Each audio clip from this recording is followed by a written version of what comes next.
Hello and happy Wednesday, everyone.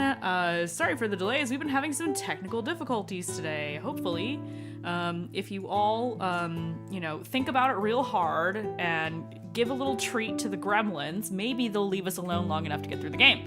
That would be real nice. Keep your fingers crossed for us, everyone. Welcome to all the new chatters and people in chat. Welcome. I don't know if there was a raid because it doesn't say there was one, but regardless, welcome in. So let's introduce our lovely players before I get too squirrely as per usual. We're going to start with the top left of everybody's screen. That would be Soul. Hello everyone, my name is Soul, I use they, them pronouns, and I will be playing Sinark tonight, a Tabaxi Inquisitive Rogue who uses he, they pronouns. Alyssa. Hi y'all, my name is Alyssa, I use they, them pronouns, and I play Revelation, our Assinar Circle of Stars druid who uses she, they pronouns.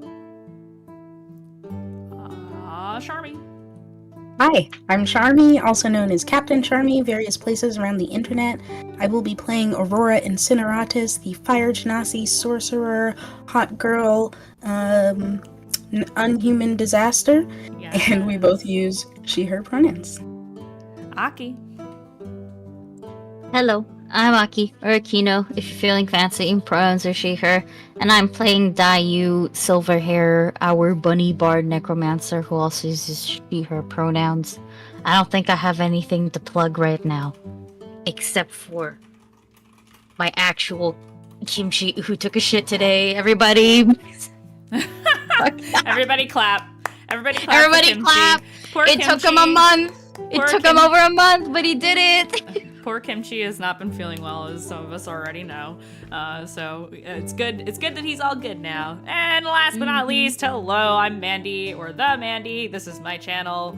If you need to know more about me, hit the links down below the stream. My pronouns are they, she, or any pronoun said with respect. I play everybody else.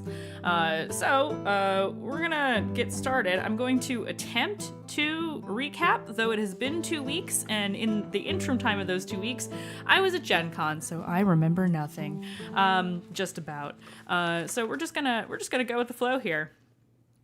Aurora read the missive that obviously we found came from Nova Incineratus, the scion of the Incineratus clan,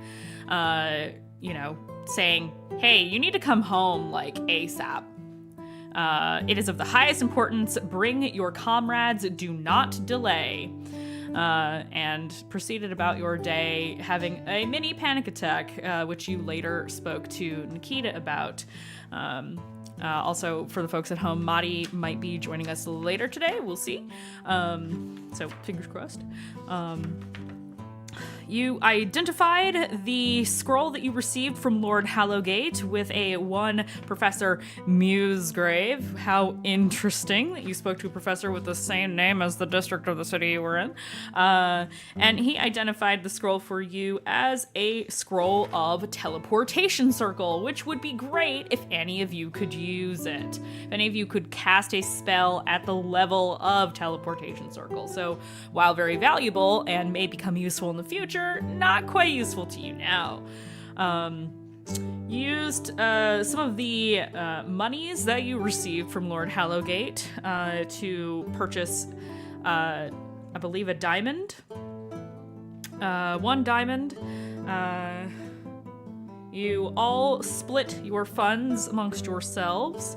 I made a note here that says you agreed to have Kazu to get a share as well.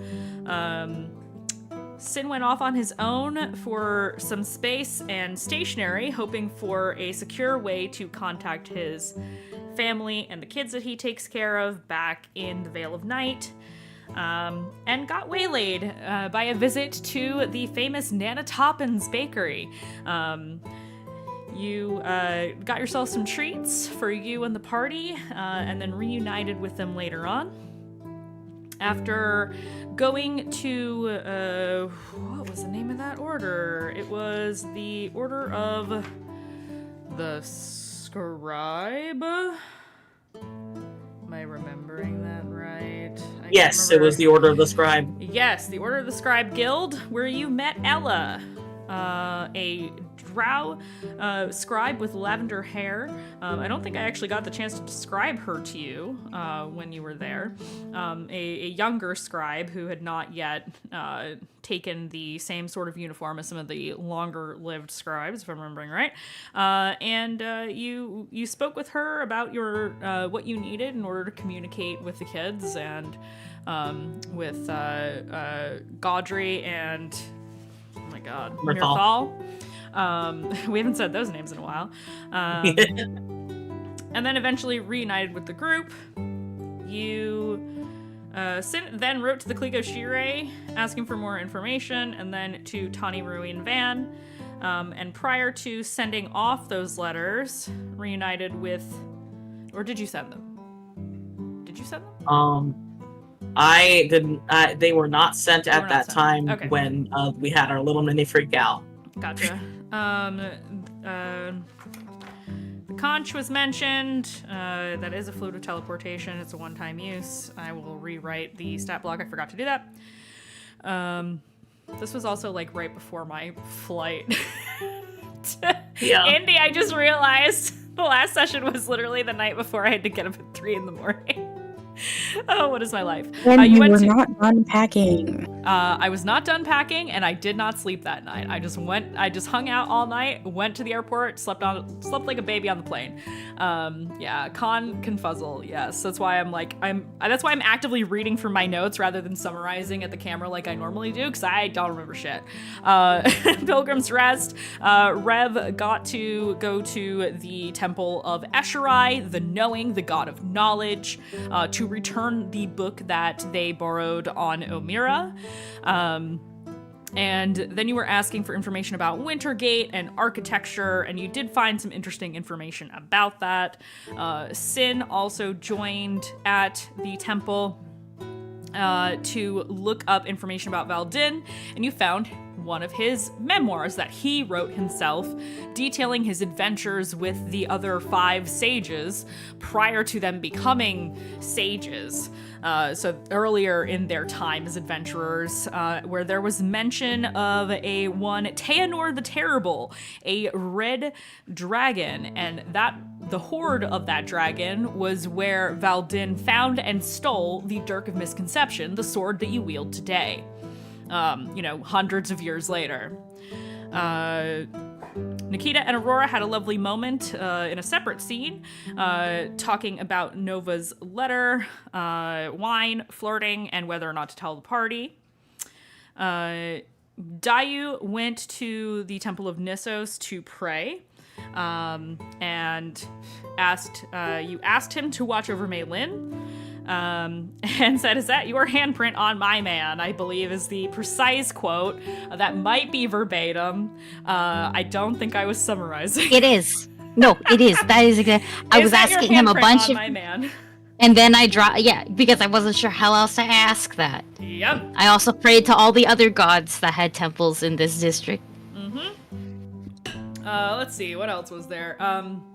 Yes, and this is when Kazuhiko got a promotion. Thank you for reminding me, because I didn't write that down. Some Sentinels of Death showed up that that Dayu couldn't see. That Aki couldn't see. You definitely couldn't see them, Aki. That Dayu could not see, I could see 'em. which was abnormal.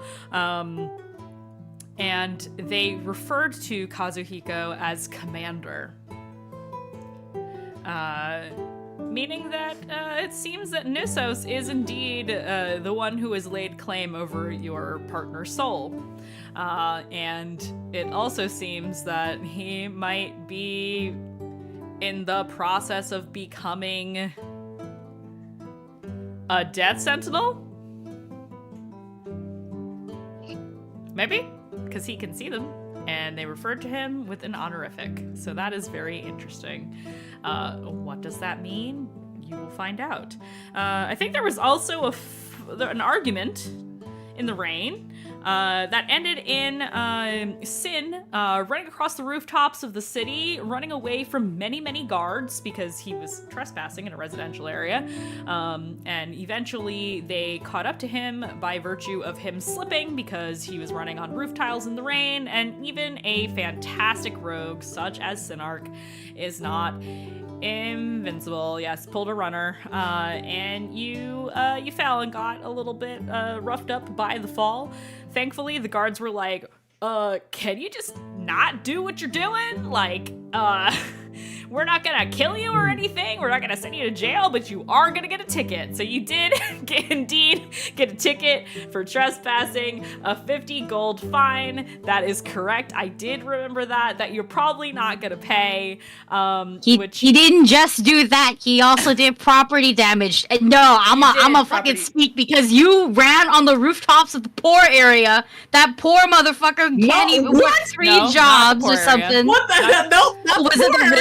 Was it really? The rich area. Nope, you that's ran the on the rich rooftops. area. I thought you went to go to the poor area. So I assumed this whole time you were running on the rooftops of the poor area and then you broke somebody. So to be so clear, let's clarify that right now.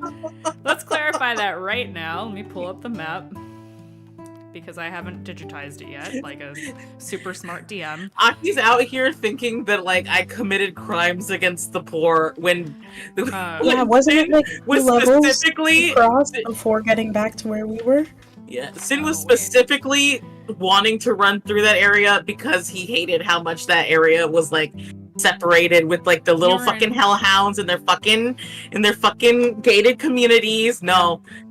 He doesn't care that he broke someone's window. You made it out of Pilgrim's Rest. You made it a good way through Sovereign Circle, or it's also known as Crypt, which is the noble residential district.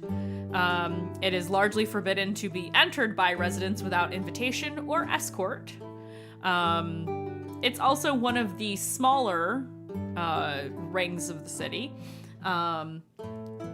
And you did not make it to Sepulchre City. You did not make it to Mid-City. So you weren't doing any crimes against middle or upper class individuals. You were causing property damage to, like, noble houses. Yeah, you did get a $50 fine to pay for the damages or whatever. No wonder it was $50. Not $50, 50 gold. No wonder it was 50 gold.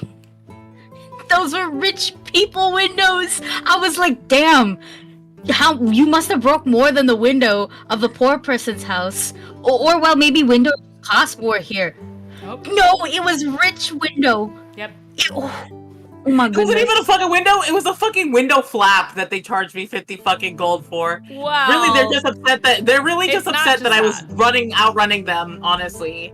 It's not just that, but I'm gonna let you I have know. this one. I know. It's the fact that you broke the law. 50 gold That is the I know total sum, it's true. I know not it's the true. singular sum. Anyway, so do we still want to do pre-fessionals? I would like to read my letters for people in the professionals to sort of Okay. give them the mindset that I'm going into this. Excellent. If everyone else So- wants to do professionals too. Is everybody good with that? Okay, so we did talk about this last session because we ran out of time because I was dying and tired. So we're doing pre-fessionals this week, and if we have time at the end of stream, we'll do confessionals again, but we'll keep those short probably. Alrighty, we're gonna start. We'll start with Zen. Rui, my dear blue-scaled boy, the world out here is vast and beautiful. I think you would love to run amok in it. Please be careful. Listen to your sister. When I return home at the end of my journey, would you like to live as a family? I would be a good father. I would protect you and show you this world that would love your energy and joy. I miss you, and I'm thinking of you often. Van, my dear sweet boy. The world out here is vast and beautiful, but the days are annoyingly bright. I think you would still love the different stars out here. Please be careful. Listen to your sister. When I return home at the end of my journey, would you like to live as a family? I would be a good father. I would protect you and show you this world that would love your energy and joy. I miss you, and I'm thinking of you often. Tani, dear little one, open your ears to what is happening. There are dangers that people are hiding from to avoid panic, but I do not want you to be caught unawares. Remember to look out for your brothers. I love you dearly. I think often now that I wish many things had been different.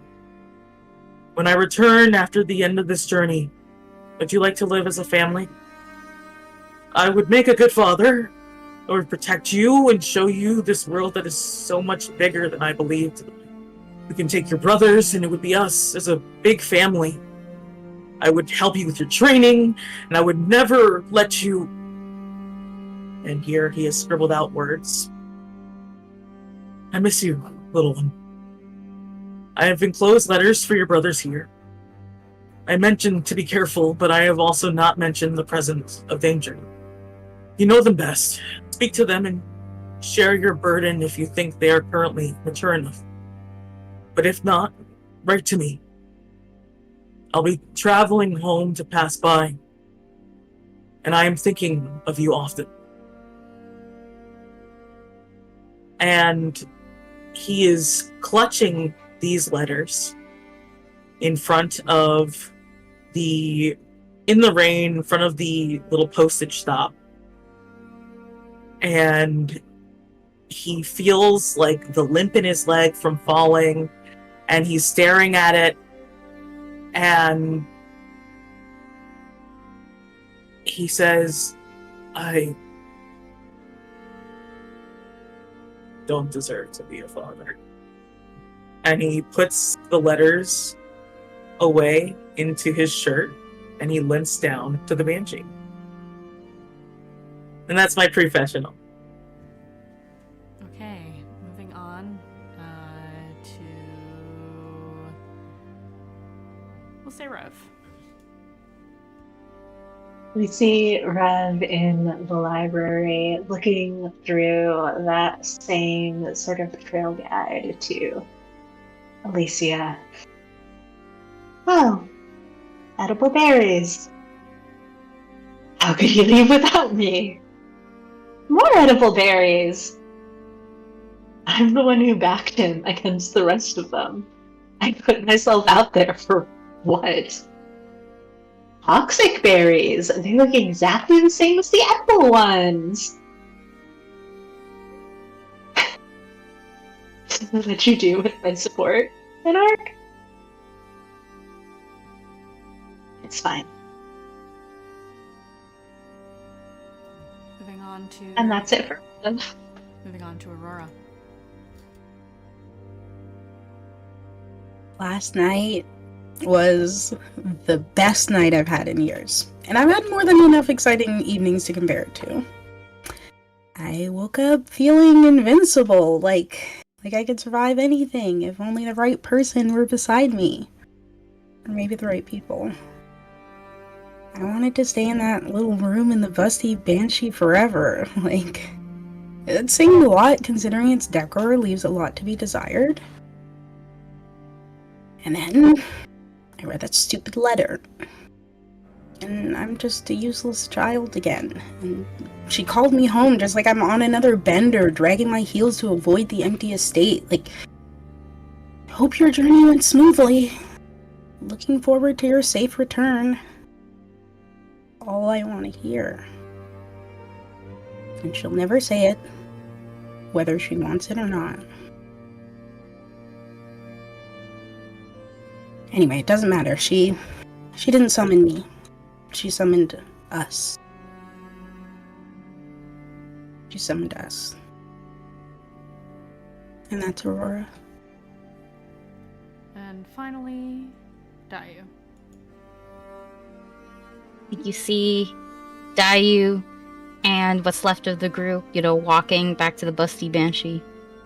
Yeah, trying to avoid the rain. And she's probably holding Kazu's hand, to support him. She knows that he's going through a lot of stuff right now. And she's also thinking how to do damage control, for the rest of the group. And then deep down, way down,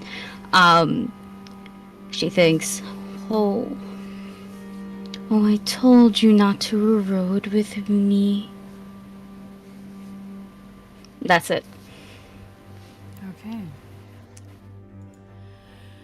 And now, we will... Hello, Appalachian Rose. Thank you for the follow. We are going to...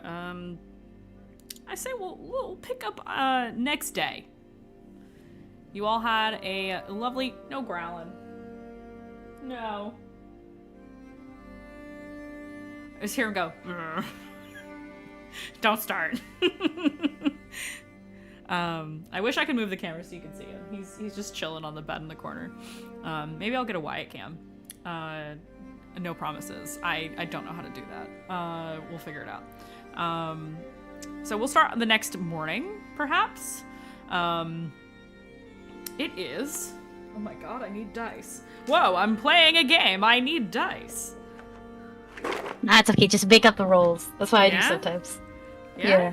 Yeah? I'll just be like, I'll be like, the DC's 15. You got 14. DC's 14. That's what I do sometimes. Okay, let me find, oh, good lord. Let's find, the random encounter table. What's the weather today? It is unseasonably cool outside. It's weird for Southmore. It's cooler today. Probably because it was raining yesterday as well. It is much cooler than it was yesterday, and it is cloudy. It looks like it might rain, but it's not raining yet. You still feel the damp, that to the bone feeling of a dreary day. So you've all had a nice long rest. At the Busty Banshee, or, however restful you want that rest to be is up to you. And yeah, I guess you gotta huddle for warmth. You guys all have to be in the same room and be in a giant cuddle puddle. That's fine. Everything's normal. And, let me make this window smaller. I'm suffering today, you guys. My brain fog is real bad. Please bear with me, as I will be scrambled today. So you decided today was the day you were going to leave, is that correct? If I'm remembering right? Mm-hmm. Okay. Mm-hmm. Early in the morning. Yes, Yeah. so you pay up, you pay your dues to the Busty Banshee herself, and she sent you on your way with well wishes and welcome to come back anytime you like. Because you guys didn't destroy the place while you were there. Very good. Yes. When you guys get up in the morning, Sid is not there. Sin has left a box of matcha cakes for everybody, as well as a note saying that he wanted to get an early start out of the city. Okay.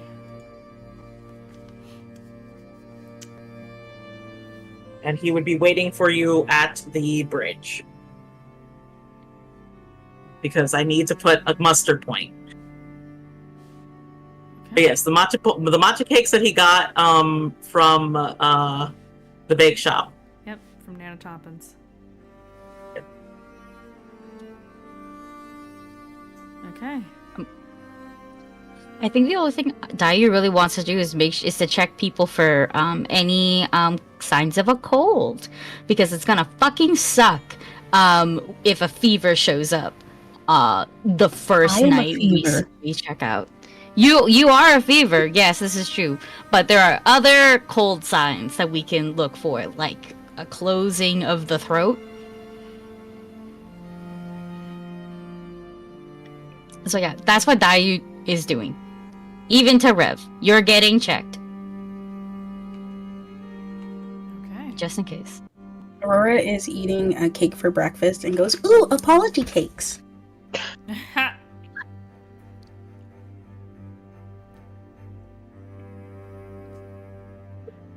Maylin is sitting with you, Aurora, and just kind of, she just kind of is like, is it weird if I watch you eat? Since I can't anymore? Is that weird? Those look really good, and I wish I could have one. Have you ever had one before? Did they have these at the Burrow? Yeah. And Yeah, Aurora's gonna sometimes. try to describe it. Aw, that's so sweet. She listens with rapt attention. Dai, roll me an insight check with advantage because it's your sister. Okay. Okay, 1 second. What's my insight? Okay. 17. This is Maylin when she stalls. She's stalling you guys. And you get the sense that it's probably because she knows you're leaving the city and not everybody's going to be able to see her anymore when you leave the bounds of the necropolis. So she's like being chatty with everybody who's present. And you can tell she's stalling, but she's not really stalling. Like, she's not going to stop you guys from leaving, but she's like chatting you up to maybe make you take a little longer than you would otherwise. Without slowing down things either, but you know. Mandy, I have a mechanical question. Sure. So we have always said that Dayu will expend energy when she wants to summon Malin, make Malin a little bit more visible, and we've kind of like hand waved some of the stuff, especially when I actually use spells and things like that. Mechanically, if I wanted to do that, like what would that look like? Like, if you want her to be visible outside of the city? Yes. So expending energy to make her more visible to you is different from making her visible to other people. But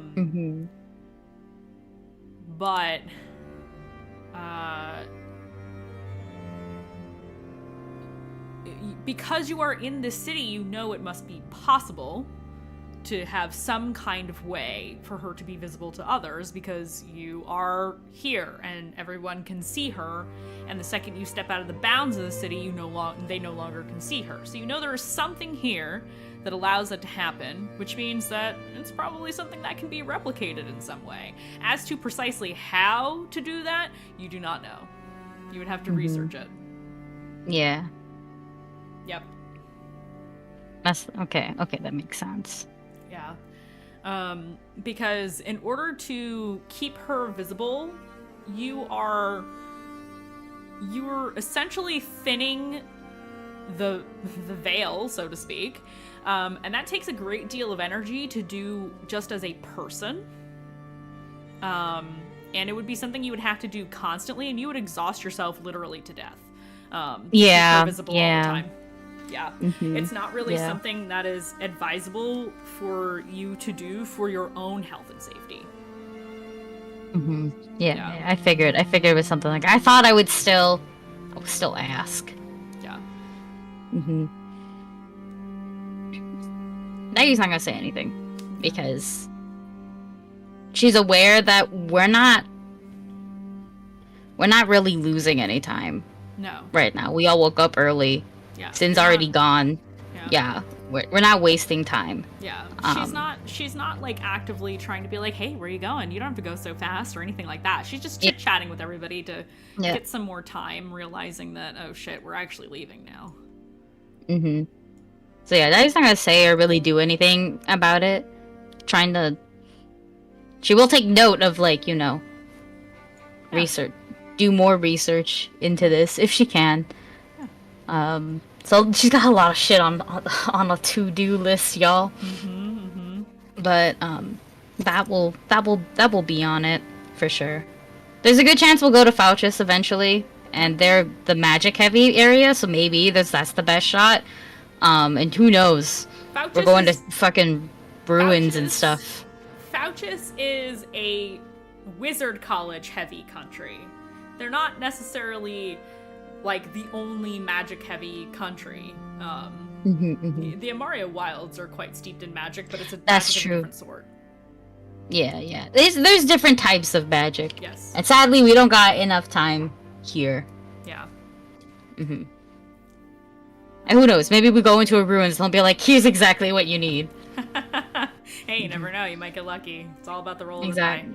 of the die. Exactly. Rev Yeah, I was gonna pick on got Rev. up. Yeah. Rev woke after Sin, apparently, but earlier than everyone else, and I think did not take an apology cake, just left the inn, went to send a letter, and then went to the bridge for the meeting point. Okay. Do we wanna over to the two of you? You want a scene with Sin? Sure! I just wanted to make sure I could send a letter, but Yeah, no, you can actually send the letter. yeah. There's no problem there. yeah. Are you gonna tell me? You don't have to tell me now, but you're gonna tell me later what the letter's for? Who is it for? I mean, I can tell you right now, it's Okay. just, she's sending a letter to her mom saying that we'll be in Okurai for a very short amount of time in a few days, and I'd like to see her in person. Yeah. To have a runner go ahead of you and beat you there to let her know. It would cost for like a really, really fast delivery, probably like 7 silver. Maybe even a Well, yeah, gold 'cause I for know that- distance. Yeah. I know that I was able to get to and from Botan in a day from Okurai, so even if she gets the letter like the same day we arrive, there's a chance that I'll be able to see her that night. So yeah, I will pay that. Awesome. And then to the bridge. Sin, are you just there in your normal clothes? Or are you dressed No. up in a costume? Okay, let's go. So to make it out of the city, the guards told him, "You'll be stopped at the gates if you try to leave because of your open fine." The reason he left so early was so he could use his disguise kit.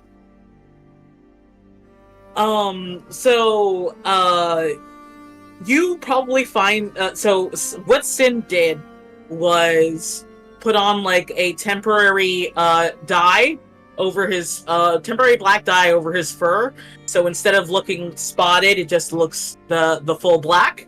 He ended up cutting his hair and cutting and like like styling a little bit more of his fur. And he used his calligraphy kit because he's a charlatan, and so he has a fake ID. Yeah, you do. You got fake documents, baby. Yeah, I have fake documents, and he had his armor under with like some extra like padding from his hood, and put his new like noble clothes over, so he like changed his whole body type to just leave. So Rev probably finds Sin just mid taking off all of this like stuff to like look more normal with like the dye, with like again newly dyed fur and like hair cut a lot shorter. Are there other folks at the bridge in the early morning, or is it just sort of us, Mandy? There's not a lot of folks milling about. There's obviously like guards around the gate itself, but not beyond that. There's a couple of people on the road, but it's not a busy time of morning yet.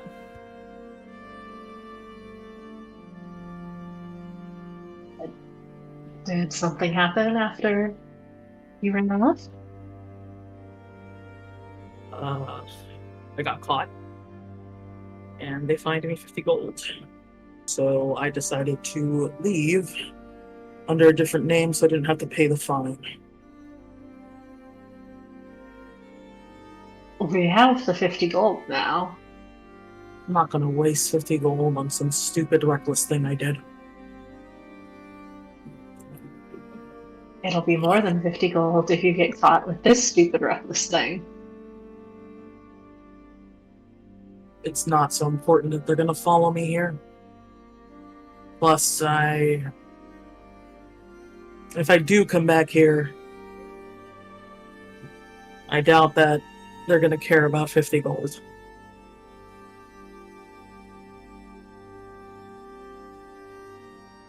How obviously is Rev upset? Obvious. I mean, I think that she always sort of holds herself a little stoic, a little far back. But she hasn't been doing that with Sin lately. And so it's more like a regression to, how she has treated him in the past when she's been upset. Just sort of, a little more distance, not as friendly.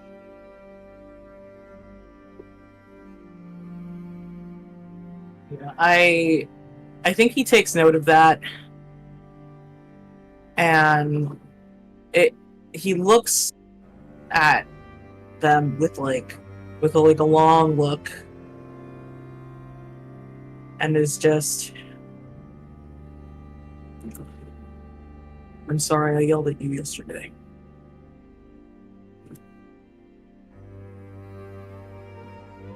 I don't care that you yelled, Sin. I care that you left.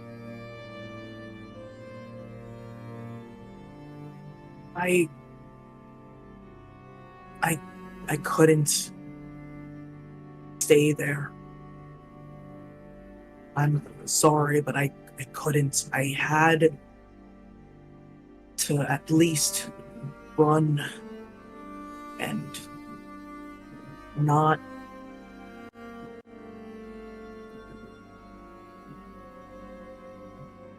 And you had to run alone? Sorry? And you had to run alone?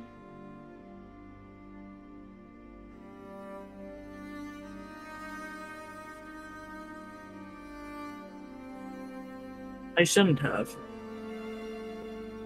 You probably could have saved my ass from slipping off that roof.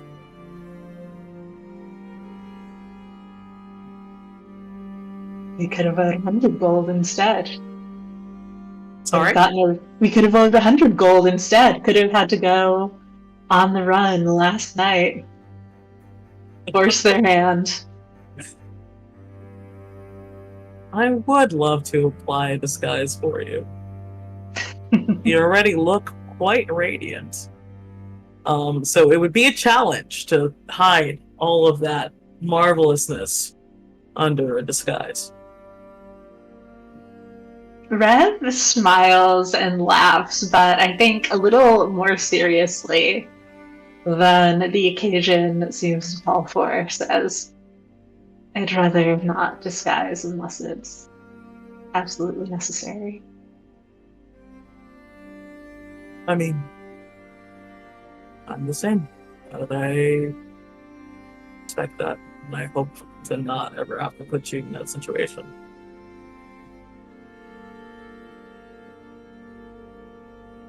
And, you talk a lot about how we're not alone in this, but neither are you. And I think Rev takes off the fur mantle that she has not been wearing for most of this journey through Southmore, but now that it is actually a cold day and they've packed everything up to travel, she's wearing it once again, and she drapes it around Sin's shoulders.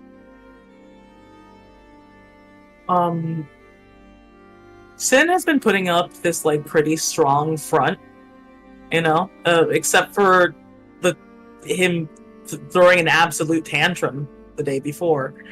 And he was smiling and being charming and trying to help ease, not trying to make Revelation not be mad at him, but trying to ease that like tension a little bit. And his face crumples a little bit when she does this gesture, and he sort of puts his chin down and looks away, and he's just like, "You are very good to me. Thank you." Treating you just the way that you treat me. And I think that she will sort of fall away from him, like just a little bit. Not because she's upset with him anymore, but just like, okay, if he's in disguise and the guards know who he's been with, then they should maybe not be together. So why Sim left early.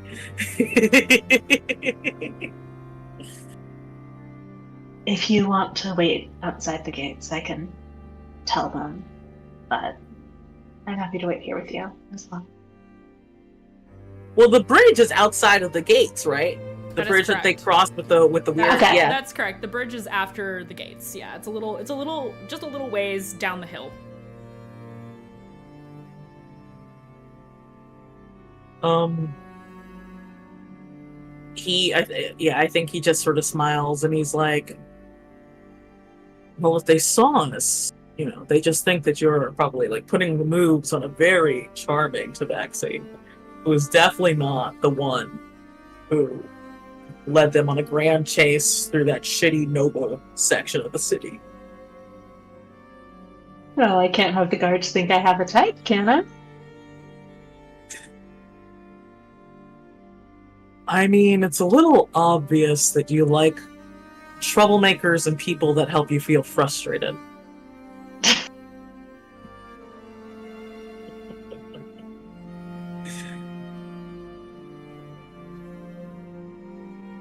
The release of frustration is much more than any frustration you cause, Sin.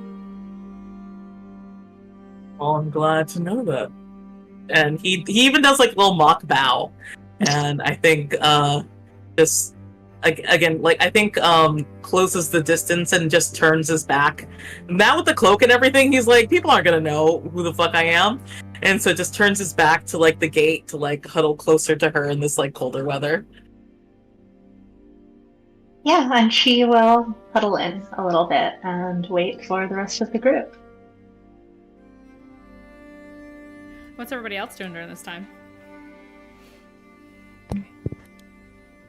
I take note that both Sin and Rev are not here, and I file it for later to check them for cold symptoms. Okay. Mm-hmm. Look, man, look.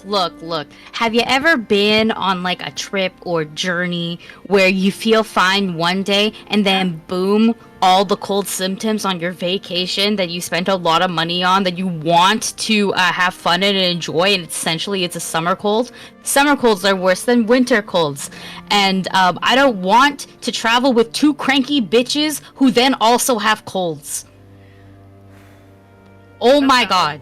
That's valid. Would rather become dragon bait.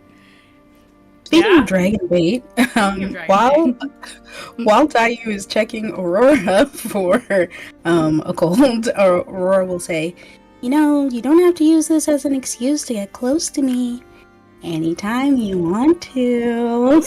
And then she looks at Kazu to see his reaction. She's doing it to get a rise out of him. Ah, okay. So you're saying this to Dayu? Like you're flirting with Yeah. Dayu? Yeah. Okay. He's there, but he's not. I'll roll, I guess. Let's see. I don't help. Dai will use her ears to hide the blush.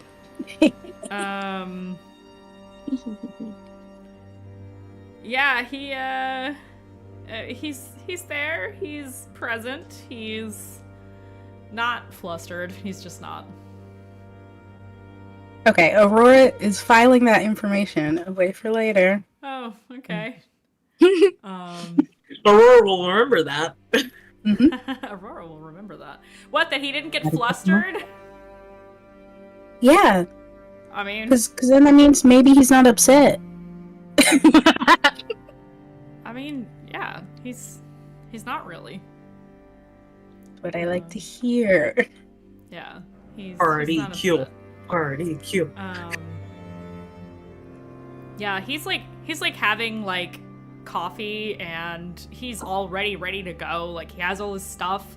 He's ready for he's obviously road ready. Like, he's just waiting for y'all to say that you're ready to go, essentially. He's not impatiently waiting or anything like that, but he's like chilling and, you know, chit-chatting with Maylin when she comes around to him, because even though he can see her all the time now, she's still trying a little bit. Like, oh no, we're leaving this place where everybody can see me.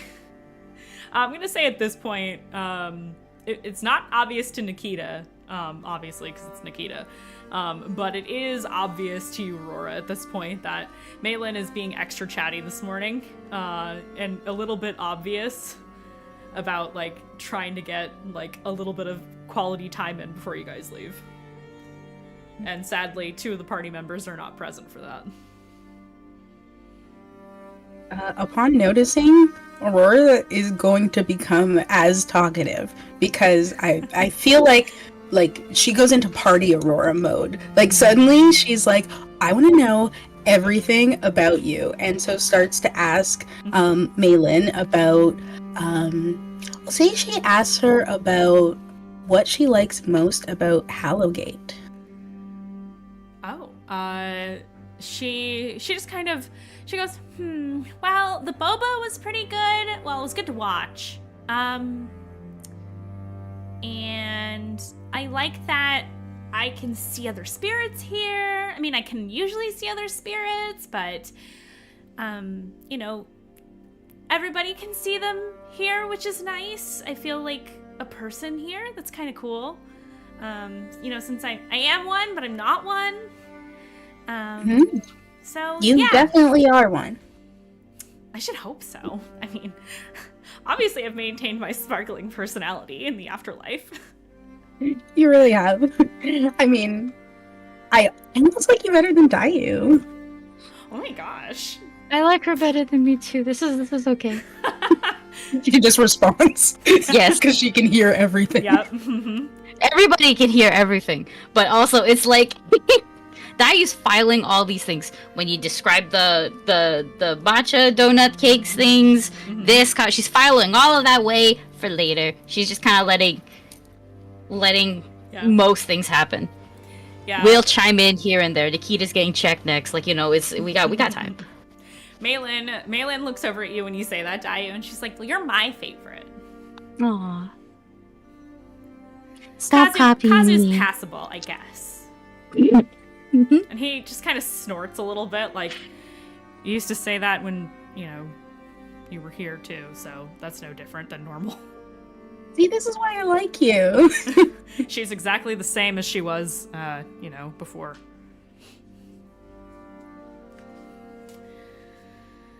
And she's like, yeah, wouldn't it be cool if you guys could see me all the time? That'd be pretty neat.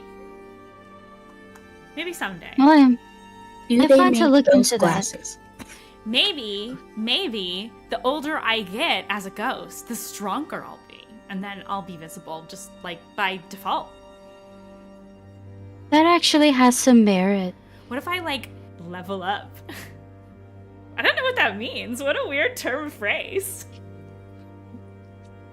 I think you could do that. You are a much better healer than me. Yeah, I was a pretty good healer. I mean, you do a good job. You definitely do a good job. I was a pretty good healer, though. I wonder if I could do it again. You know, somehow. Well, some spirits, you know, have powers, get powers. They become other things, but they would still be spirit-like. Kind of like the band. Maybe I'll ask around. Maybe the Death Sentinels know. They can't. Maybe. Well, I guess I really shouldn't hang out with them. They might try to usher me along. I don't think they could, though. I don't think they could either. Nope. And she looks very pointedly at where the book is in your bag. None of you, I will say nobody else clocks that but you. Because you're the only one who knows about the book other than Kazu, and Kazu doesn't know where it is. Yeah. Right? You haven't told the party about the book. I don't think I've told the party in explicit detail. I feel like I've said the book out loud, though, and actually only what Rev knows, because Rev turned into a spider and eavesdropped. Oh, right, that's true. And Dirk knows. When you told Kazu. Yeah. Yes, Dirk knows. And Dirk knows. Dirk knows. Not that he's gonna say anything, because he can't. Yeah. I've only ever mentioned the book. I've never shown anyone else the book, and truthfully, it's because the timing always sucks. You can tell she like purposefully glances. Not that she needs to, because she's a ghost, but it's just she's very human in this way. Even still. Rob, thank you for the resub. 21 months, good sir. Thank you. She just like very quickly glances to where she knows the book is, because it's her anchor to this world. She goes, yeah, I don't think they could. You know, I'm not gonna say it. I don't want to jinx anything. But, you know, it's okay. Just means more things to uncover and look into. Yep. Oh, they're gonna hate it when I do it, though. Yeah, they are. They don't like you. I genuinely don't know what I did. I mean, they keep telling me, but nobody ever explains or expands. You know, it's like, I don't know. I thought it was pretty clear. They said it's because you exist and you've been touched by Nissos and blah blah blah. Why is that my fault? Well, you know, I don't think it's their job to place blame on their maker, so they'd rather blame you because you stand in the way of what they do. You are directly opposed to. But why don't they have beef with the Lich? I have a feeling there's more to it than that. Me too. Above table, Mandy, you had to go, but I went and dropped fucking a lot of very crazy theories that I'll drop on you later. Oh God. But she just kind of rocks back and forth. She's like chilling. Her little bunny feet. She's like bouncing on her feet a little bit, like she normally does when she's excited. And she goes, I think there's death politics happening.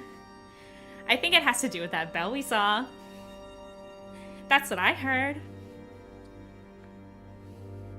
Oh? Yeah. You want to elaborate too?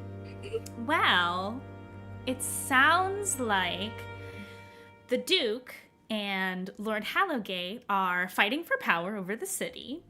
The Duke apparently is the descendant of the Chosen of Valdin, and that makes him special, and there's like laws around it, and that's why he's in charge, but he's been in charge for so long because he's a lich. He's an arch-lich. Not sure if you were aware of the difference. One is stronger than the other. And there's all of that going on, and then nobody knows what is happening to the sentient undead. Like, there's no more. Like, once they die, that's it. And more aren't being made, so are they just gonna disappear? You know, that legend that we saw about Amira blessing Valdin and creating the first Revenant? Well, if Valdin's not around, maybe there can't be more sentient undead. Does that mean they're all gonna die out? They'll go extinct. Do you know how bad that would be? That'd be pretty bad. Pretty bad. Because, you know, if those people just become mindless zombies, they're all gonna have to die because they'll be killing people. Pretty much. What if they lose their sentience? Wouldn't that be terrible? They would. I mean, and she gestures to where the busty banshee is behind the bar. And I really gotta stop calling her the busty banshee because her name is Elga.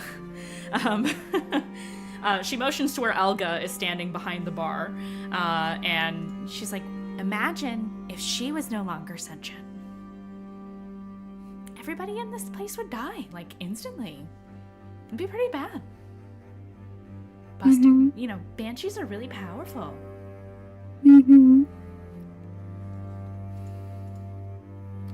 So I think it's kind of scary.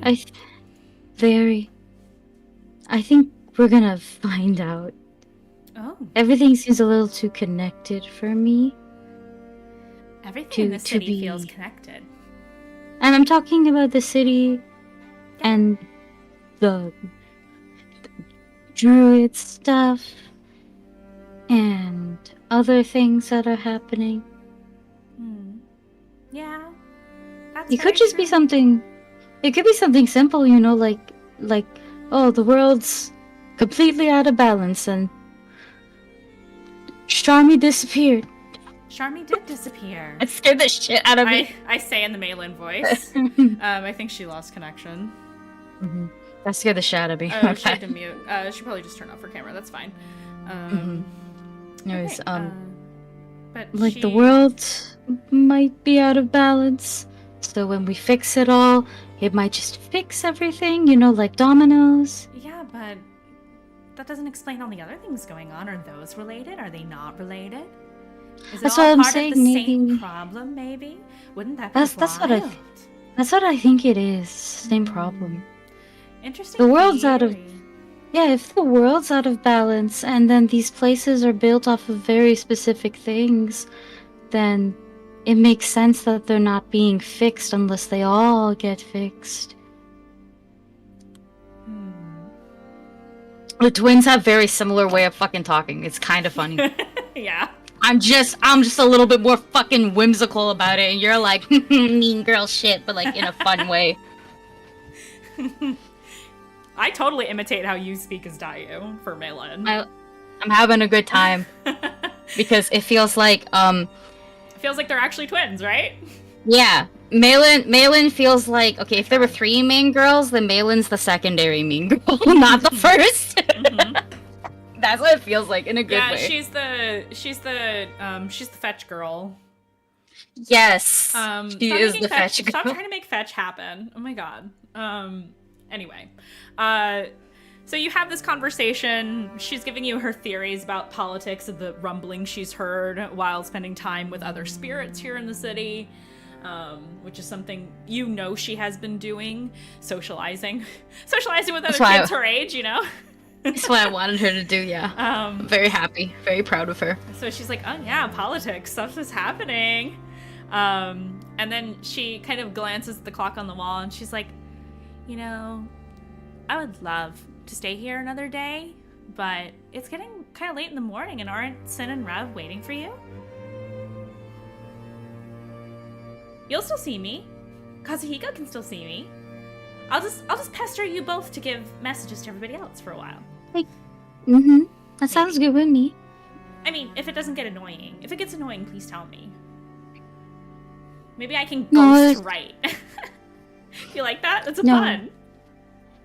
Oh, you're never I thought annoying of to something. me. Can I do an experiment? And Aurora's gonna barge into their combo because I love did- experiments. Okay, I want to try and see if I can send you a message, because if Dayu tells me where you're standing and I point at you, I have this magic thing where it like goes directly into your head. So if I know you're there, even if I can't see you, maybe we could talk. Ooh, that's a good... We could try that, yeah. Okay, and Aurora's gonna go and stand like around the corner and point at Malin and attempt to send her a message and go, hey, it's Aurora, I'm talking into your head. Are you able to respond to me? Can't believe yeah. I just thought of this just Yeah, now. I can totally hear you. It's a little, like, distorted I don't think this is how the spell's supposed to work, but it does work. That's so cool. And Aurora's gonna like. She sounds basically echoey. She try to sounds hug. echoey in your head, like not like a normal person does. Oh. Oh, that's interesting. Aurora like bounds over, attempts to hug her, remembers she's a ghost, and then like tries to give her. She does the hug motion with you. Since you can't really touch each other, she just like air hugs you. Daddy, I'm friends with your sister. I'm glad. Hey, I have friends. That's so neat. I mean, I had friends before, but you know. We have more now. Yeah. Okay, now we better actually go. Yeah, she's let's right. go. And Kazu's like, please. I hate to cut this short because you're all having so much fun, but we really should get going. Sorry, man. Kazu and Nikita just in the same position. Oh Like, yeah, wait. Nikita is standing. I'm gonna take over for Mari for this one. Nikita is standing next to Kazu, arms crossed, like just waiting, quietly. So you all head out through the city towards the gates. We get our horses on the way. Yeah, you get your horses from the stables. You notice that the horses for Sin and Rev are still in the stables, so Kazu and Nikita will probably handle taking care of 2 horses each to lead them out of the city. And you all meet up at the bridge. So you're all able to do that. We've lost Soul. They just turned off their camera. They're still here, I think. Okay, dope. Yes. Oh. There, I'm doing that so everybody can see the notes. Okay. So yeah, you all exit. Soul will be back momentarily, I'm sure. And you, with the horses and everything, and everybody meets up, and you begin to head down the road. Now the question is, as you travel for the day, we've already determined the weather of the day. Who wants to roll? Excuse me. I feel a sneeze coming on.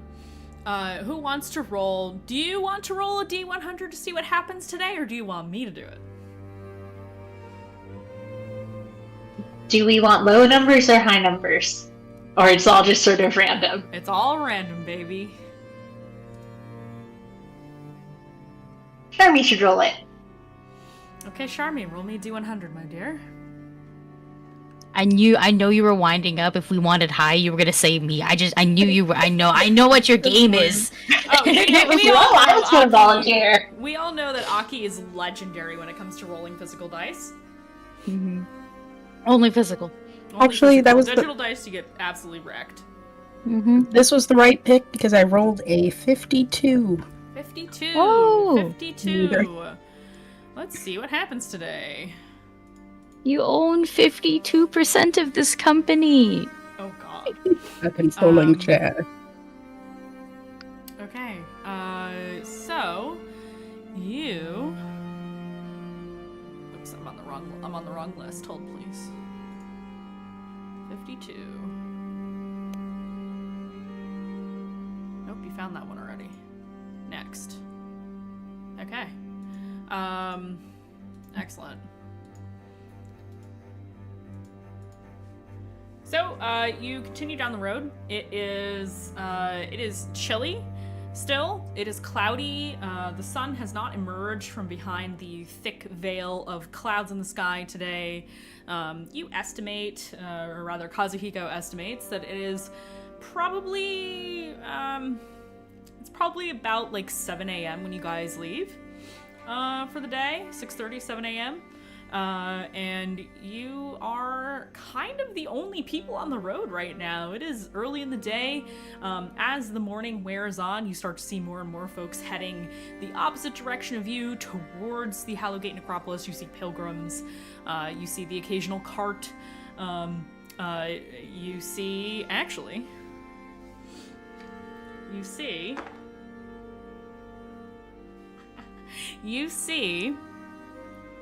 a very nice looking carriage that has metal plating on part of the sides of each side of the carriage itself. The horses drawing this carriage are war horses that are also armored. There are guards sitting on top of the carriage and driving this thing. It is ornate. The colors of the carriage are black, red, and gold, but there is no insignia to indicate whether or not it is an official, or somebody from a particular clan, or somebody from a particular guild. There's no insignia on this vehicle, but there are guards also flanking the carriage, and they do cast a wide area over the road, and you find yourselves having to kind of navigate around them a little because they're taking up a lot of space, and other people on the road are giving them a lot of space. So you do see that. Does anybody do or say anything about this site that you are seeing currently? Or do you just move on? Do they... Oh, you go ahead. I was just going to ask if we could see into the carriage and notice any more details that could... Nope. Okay. Think of it like a blacked out armored SUV, baby, but fantasy. Yeah, I was gonna ask if there was any crests, emblems, colors, flags, nothing. Nope, just those colors, red, black, and gold. Red, black, and gold. Okay, I was supposed to be like that, man. I was gonna ask if there are any magical vibes about the carriage itself. If you want an Arcana check, I would go for that. Yeah, I will take an Arcana check. Okay.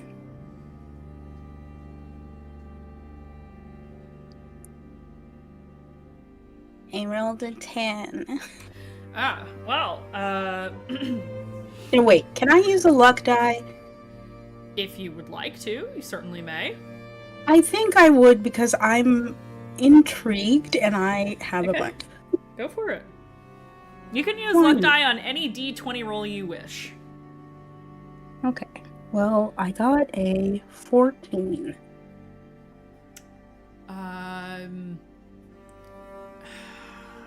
You open your senses to see if you can feel any kind of magical vibes. And you also kind of look at it to see if there's anything, enchanted looking about this carriage. The carriage itself does not feel magic itself. However, with your keen sense of the arcane, because you are you're a magic-blooded person, for lack of a better term. You are a sorcerer. You were born with magical abilities that you did not have to go to school to learn. And so you are in tune with the presence of, the ether, if you want to call it that. The presence of the weave, for lack of a better term. And while it is not on the carriage, it is in the weapons of the guards, and it is in whatever is inside that carriage. Whether it's a person or an object, you have no idea, but you do feel the presence of magic strongly amidst these folks. I'll whisper that, and I'll whisper it to Rev, because I think they are the one most suited to have that information. Mm-hmm. I also just want to ask, if we are thinking back to the manor where we were hanging out with the douchey one of the Lord Hellgate? Yeah, that one. Mm-hmm. They're all kind of douchey. Wait, the other one. Oh, Duke Cavendish? Yeah, the Duke. Yeah. There we go. Mm-hmm. Duke Cavendish. Were the colors in that space similar to the colors of this carriage? No. No, his colors include greens and golds. And black. Okay. Yeah. Sometimes a little bit of purple as well, but not red. And also, if I'm remembering right, Lord Hallowgate's tire is generally red and white. Right. Not related to either of them. Thank you for the follow. Oh, and for the subs, people. Thank you, Honeycomb. Ooh. I need to fix my alerts. They're broken. Yeah, so you do sense these things. Rev, when Aurora tells you about this, do you do anything with the information?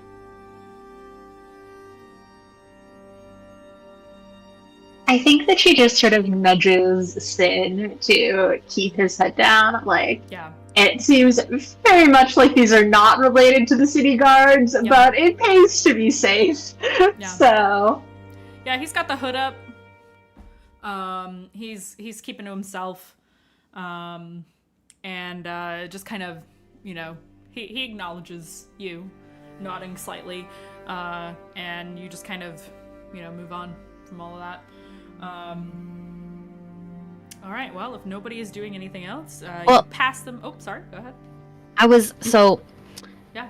Because that while that conversation is happening, I am assuming I am like maybe trotting beside Kazu, and I want to point out that my horse is the ugliest. Dayu chose the ugliest horse to have. I claimed that like 3 weeks ago. I really want to have the ugliest horse. Okay. Okay. That aside, Dayu's gonna like poke Kazu and ask, do you think we should try to hail them to see if there's any dangers up ahead? They look like they're going to war. You're saying this to Kazu? Mm-hmm. I defer to him for a lot of stuff like this. I'm gonna have him roll. Damn, I'm rolling like shit today. All my rolls have been bad. He listens to what you're saying, and he is watching the guards. He's being wary. But he says, I don't recognize those. I don't recognize that armor. I don't recognize the coloration. They might be foreign dignitaries. In which case somebody important is probably in that carriage, I guess. But yeah, I'm not sure. Southmore is, as you know, treacherous land, so they may have increased security as a result. It's generally what I recommend to caravans when they travel through here and seek my advice. That's true.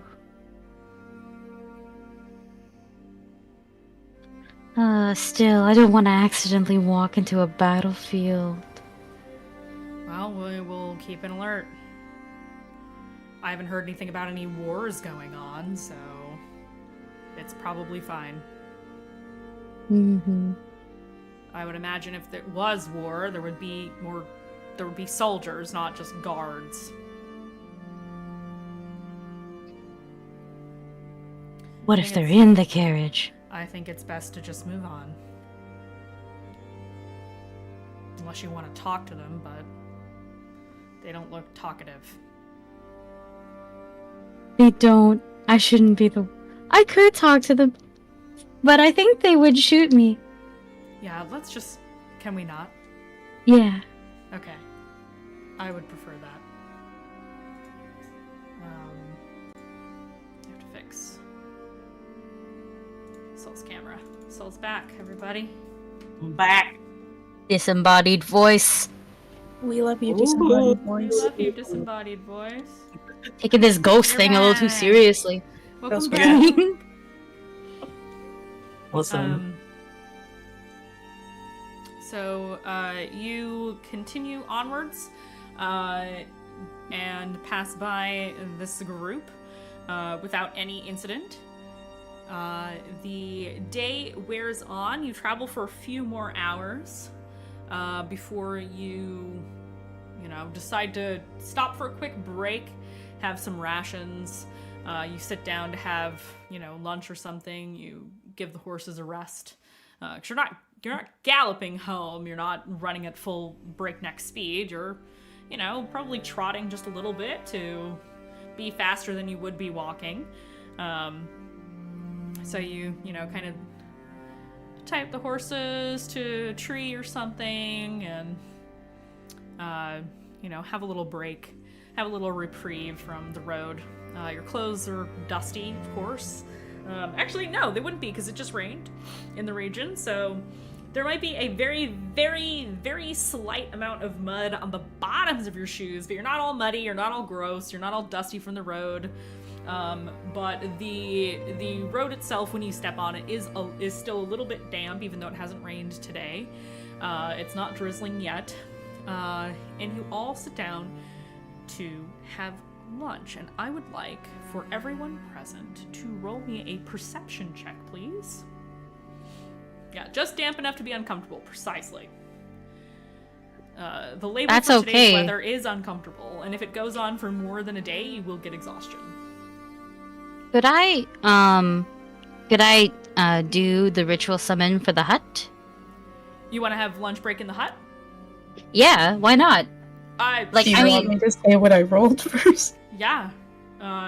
You can Natural 20. definitely do the hut, but you still need to roll me a perception check regardless of the hut being there or not.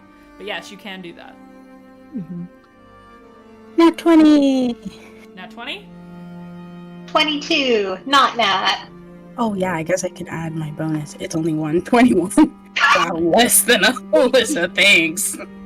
24. I'm cursed today. I'm rolling really terribly. I don't see shit. Yeah, Yeah, my okay, perception I've- has a +8, maybe, compared to your +1. You know who I saw mean, it? Bougie. my perception for Kazu is +6, so and I rolled Damn, bad. Kazu. Daddy's got a +9. okay, But so- I did roll low today because I'm busy. I'm focused on the hut because like we're uncomfortable, so you might as well eat comfortably, right? Yep. But I rolled a 15, which is still not bad because +9. Yep.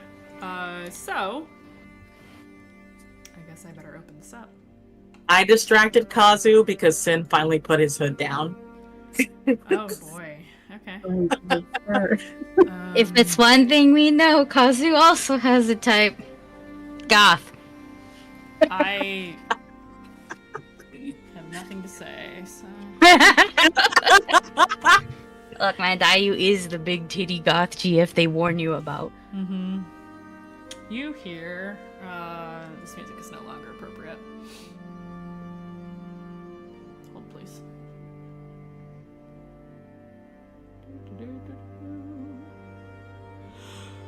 Is this right? No, that's too epic. Excuse me. I was like, dude, what the hell? We just have lunch. No, you're having lunch. I'm just trying to find. You know what? It's fine. We'll put this on, I guess. I don't know. Because you're out in the wilderness. I'm still here. I just needed to get up to get my water bottle. I didn't want to flash my ass on the screen. Ha! It was behind me. I forgot it. That's okay. Suddenly rains dinosaurs on the hut, yeah. So you stop to have some lunch, you've got the hut.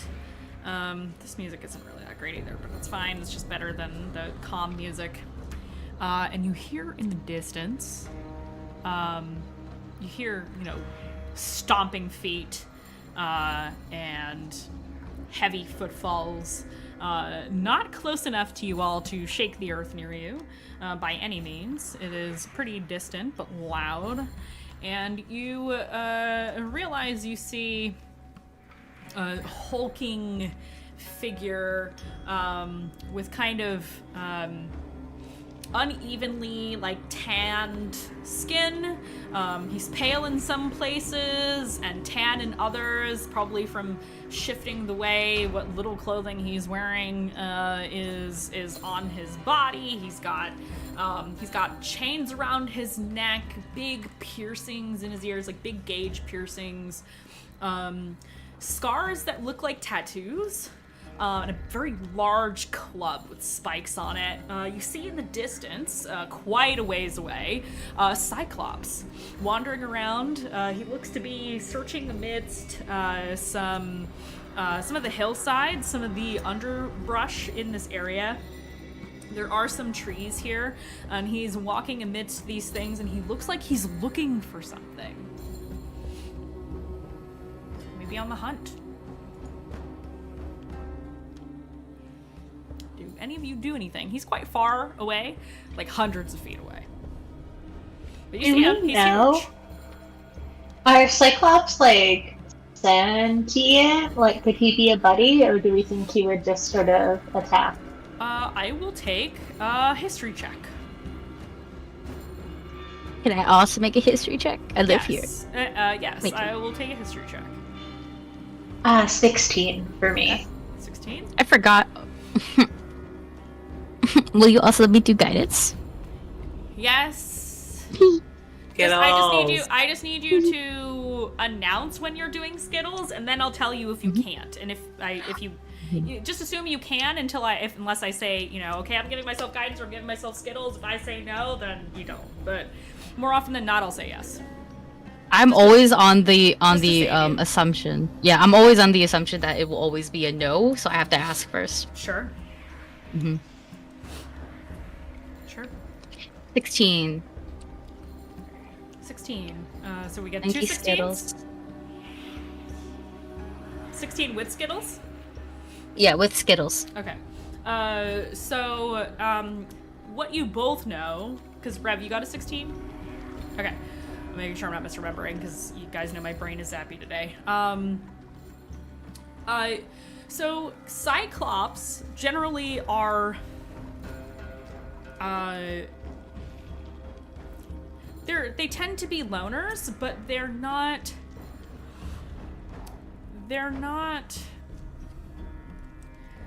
they tend to stay away from other races, other giants, other people. They like their solitude. So they might like protect their territory to keep people away, but they don't, they're more, if I had to put an alignment on it, they're generally more neutral than evil, like many giants are. Obviously not all giants are evil, but like a lot of giants lean towards evil in alignment. And Cyclops, while they are a type of giant, a huge giant, I should say, are more on the neutral scale of things. So, he looks very strong. Looks like he could probably smash you in a single hit, but he doesn't.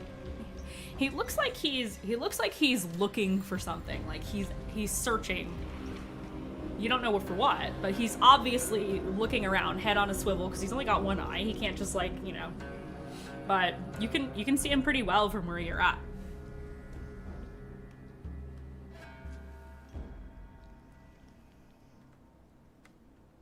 Not something you see every day. You know, He's not gonna come over here, is he? He's got the club like up on his shoulder. He's holding it, like this, and just kind of searching, looking around. He's looking for something. I don't think he'll come over here. But, Cyclopses can be reasoned with. I am truly cursed Sometimes. today. I've rolled the same roll like 10 times in a row. Don't gosh. I'm switching dice. I think he's got. I was gonna say, use one of your bajillion other dice. Shut up. Shut up. Nobody asked you. Look, I'm just saying give the other dice some love, especially if your current dice only want you to fail. Yeah, but these are I my want you to DMing succeed. dice. You want me to succeed? Yeah, but I want you to succeed. Well, that was also the same roll on a different die. I hate my life. Well, how was I Wow. supposed to know that you travel with failures? Holy shit! Okay, Marty. Yeah, right? Shit. Oh, you know what? Let me use the... Miss Mari. Nope, I don't want to curse It's the curse of Mari. I don't want to curse these. Mari's with us in spirit. For real. Kazuhiko sees this happening, and actually now I'm gonna roll a die to make a decision instead, so maybe it'll give me something better. That's better. Kazu sees this going on. Excuse me. Kazu sees this going on. How many dice came back from the con? None. I didn't buy any dice.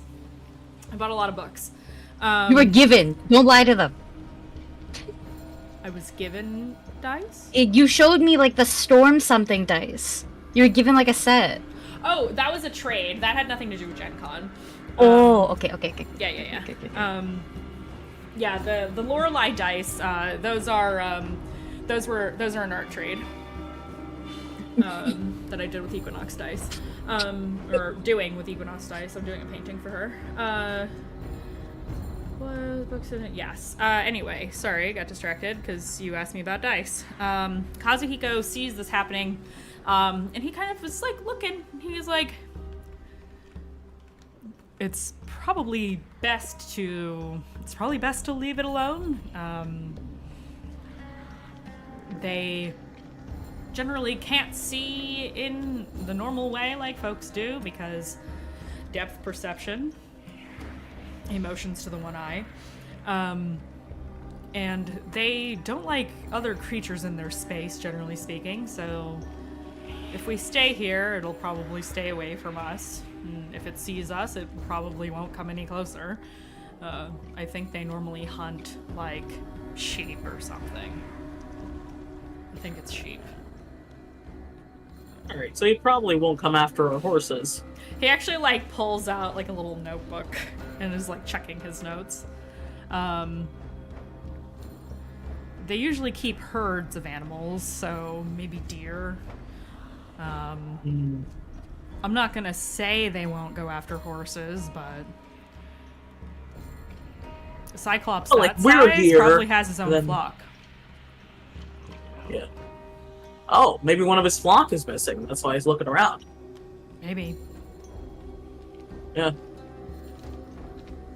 Sin does take a quick look around to make sure that there's not like an errant sheep or deer hiding in the underbrush Yeah, that give me- might draw that Cyclops. Yeah, give me a perception check. What is 13 plus 8? 21. You look around. You don't see any livestock. Actually, you don't see anything near this Cyclops. Not in this area. You don't see any animals roaming around other than you and your horses. Animals, quote unquote. No living creatures other than the Cyclops, yourselves, and the horses. And that's the occasional person on the street, or road, I should say, rather, because it's not paved. And I would say some folks who are on the road who see this are just like, oh shit, and they just keep moving. Because they're scared. There's a lot of giants in this country. And sometimes they try to hide, and sometimes they're too clumsy to hide, and that's just how it is. Literally our first big encounter with a hill giant. Yep. We tried to hide. It was very funny. Hill giants are smaller, right? Hill giants. I'm fair. I remember we shared a chart Yes. to get the rough idea, and I'm pretty sure hill giants were like on the smaller end of the many giants in D&D. Yes. So Cyclops, they are roughly the same size as a hill giant.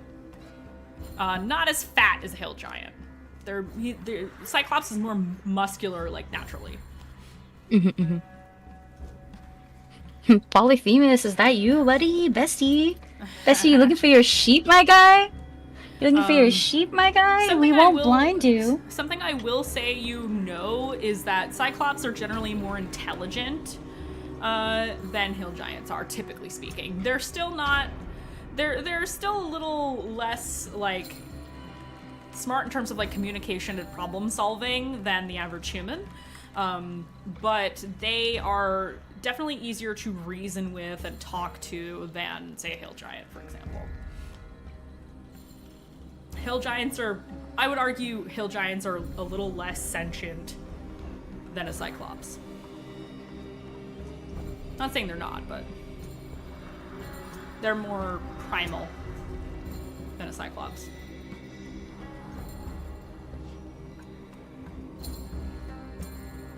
Sin just looks at Kazu and is like, I agree with you. It's best just to leave it alone. And digs into, like, the rations. Mm-hmm. Yeah. Does anybody do anything else with the horses or anything like that? I'll take one quick opportunity to thank Sin for the cakes.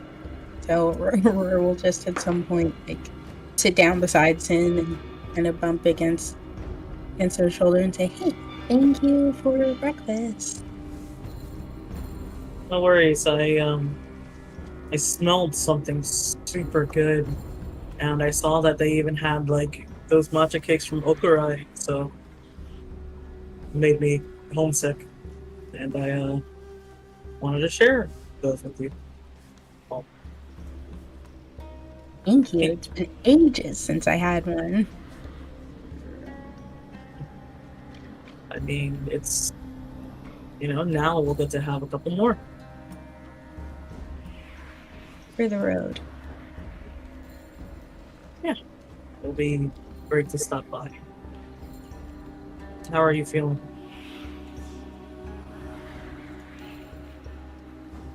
I will see when we get closer to home. Right now, I can't think about it too much. I would like to focus on not being a liability on the way home. He tilts his head when you say that. And if it's okay, he puts his like his food down, like sort of like brushes his hands off, and then points out of the tiny hut towards the horses to make you look, and then draw your face back towards him on like your chin, and like that move of like drawing your face back like with his hand on your chin, and he's just like, don't let your confidence be shaken now, darling. And Aurora, having been the one on the other side of this earlier today, just has like a full smile and kind of leans into your hand and then goes,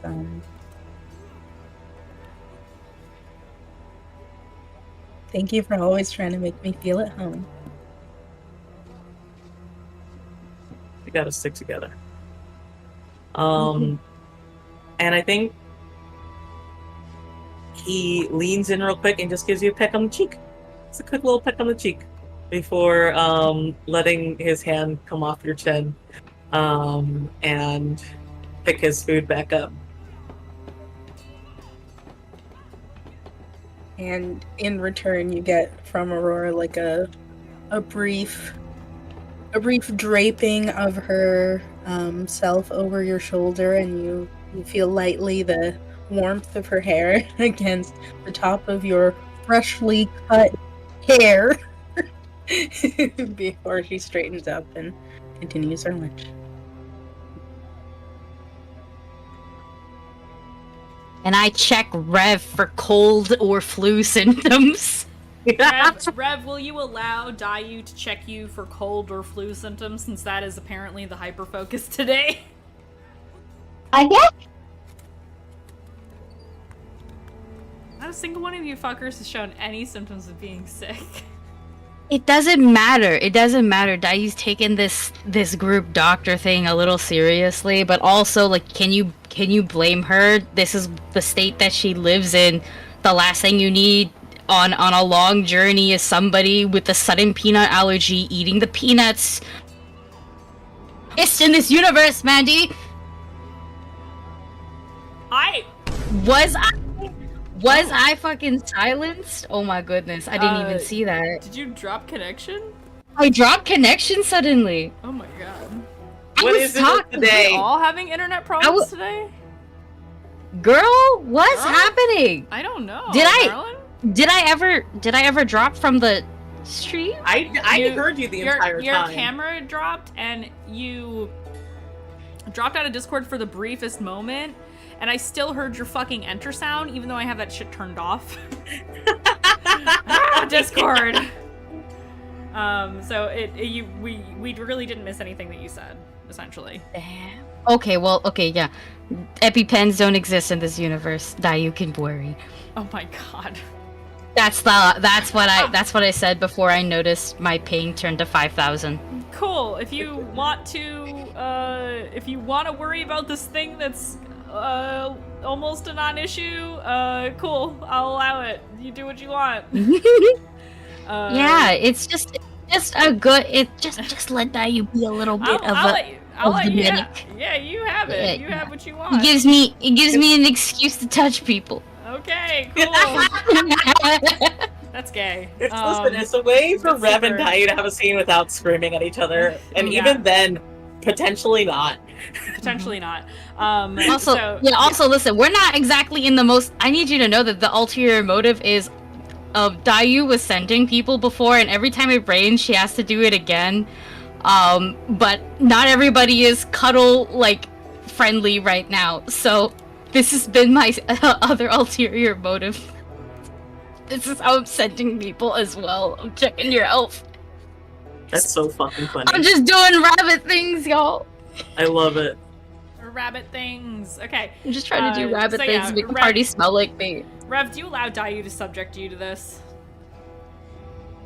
I mean, what does this entail? If it's just do you feel like you have a fever? Then yes. If it's anything more invasive, she'll probably shake you off. It'll probably just be questions for you then. You know, how's throat? How is that feeling? Feverish? Too cold? Too warm?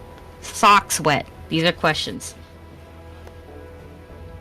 Oh, socks wet. Yeah. No.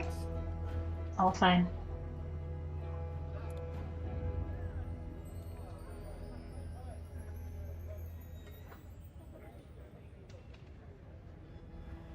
Raiders! Who's raiding? The roaming DM. Thank you for a party of 6 sweet beans. Welcome in, everybody. Hope you're doing well. Thank you so much for joining us.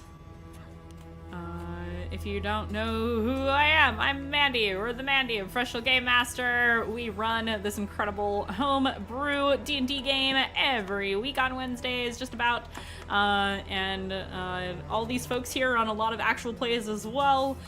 If you want to know more about everyone, rewind to the beginning of the VOD or in the cards below the stream. It's got everybody's links and socials for those kinds of things. We play games here, and more games to come in the future, TM. Yeah, so enjoy. Okay, so you ask Rev all these questions to make sure that they are not sick. Did I gloss over anything? Sorry, I know we had the raid happen in the middle of that.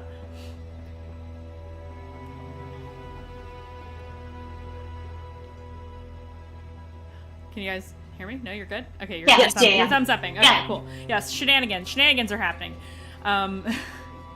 Okay, so you have your lunch, and you continue forward. You dismiss the hut, and the Cyclops in the distance, still minding his own business. He is really looking for whatever he's looking for.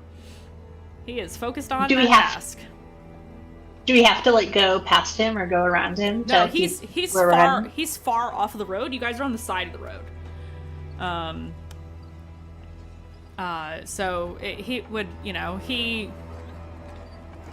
his speed is probably not that different from that of a human. 'Cause he's a big boy. So, yeah. He is focused on his task and has not even clocked any of you. So you could probably just go on your way if you want. This is much easier than the gambling creature. Sin states as they get back on their horses. Oh, damn. Yeah. The night gambler. Did you tell us about him? Yeah, did you talk about the night gambler? I feel like I'm the only one who knew. Because you asked me questions about him. Yeah, I feel like he forgot that he didn't mention it to anyone but Dayu. Mm-hmm. Gambling creature? Like it ran strangely? Oh, I really thought I told everybody. No, I'm pretty sure I met the night gambler, and it wanted my soul, and then I didn't play with it. Except you didn't know you wanted your soul at the time. Yeah, at the time I was just like, this is kind of a weird guy asking me to gamble stuff, and I'm like, I got the vibe. I got a vibe. And then I didn't gamble with him. What was he offering in return? Oh, I didn't get that far. He was like, "You want to play a game?" And I was like, no. Oh man, that's a good one. Yep. He usually cheats, so you wouldn't have gotten far. Well, I cheat too. Yeah, but can you out-cheat the one thing that's kind of made its whole being about that? Oh, probably not. It probably would have ended very poorly. Yes. Which also, it didn't, so I kind of forgot about it. Yeah.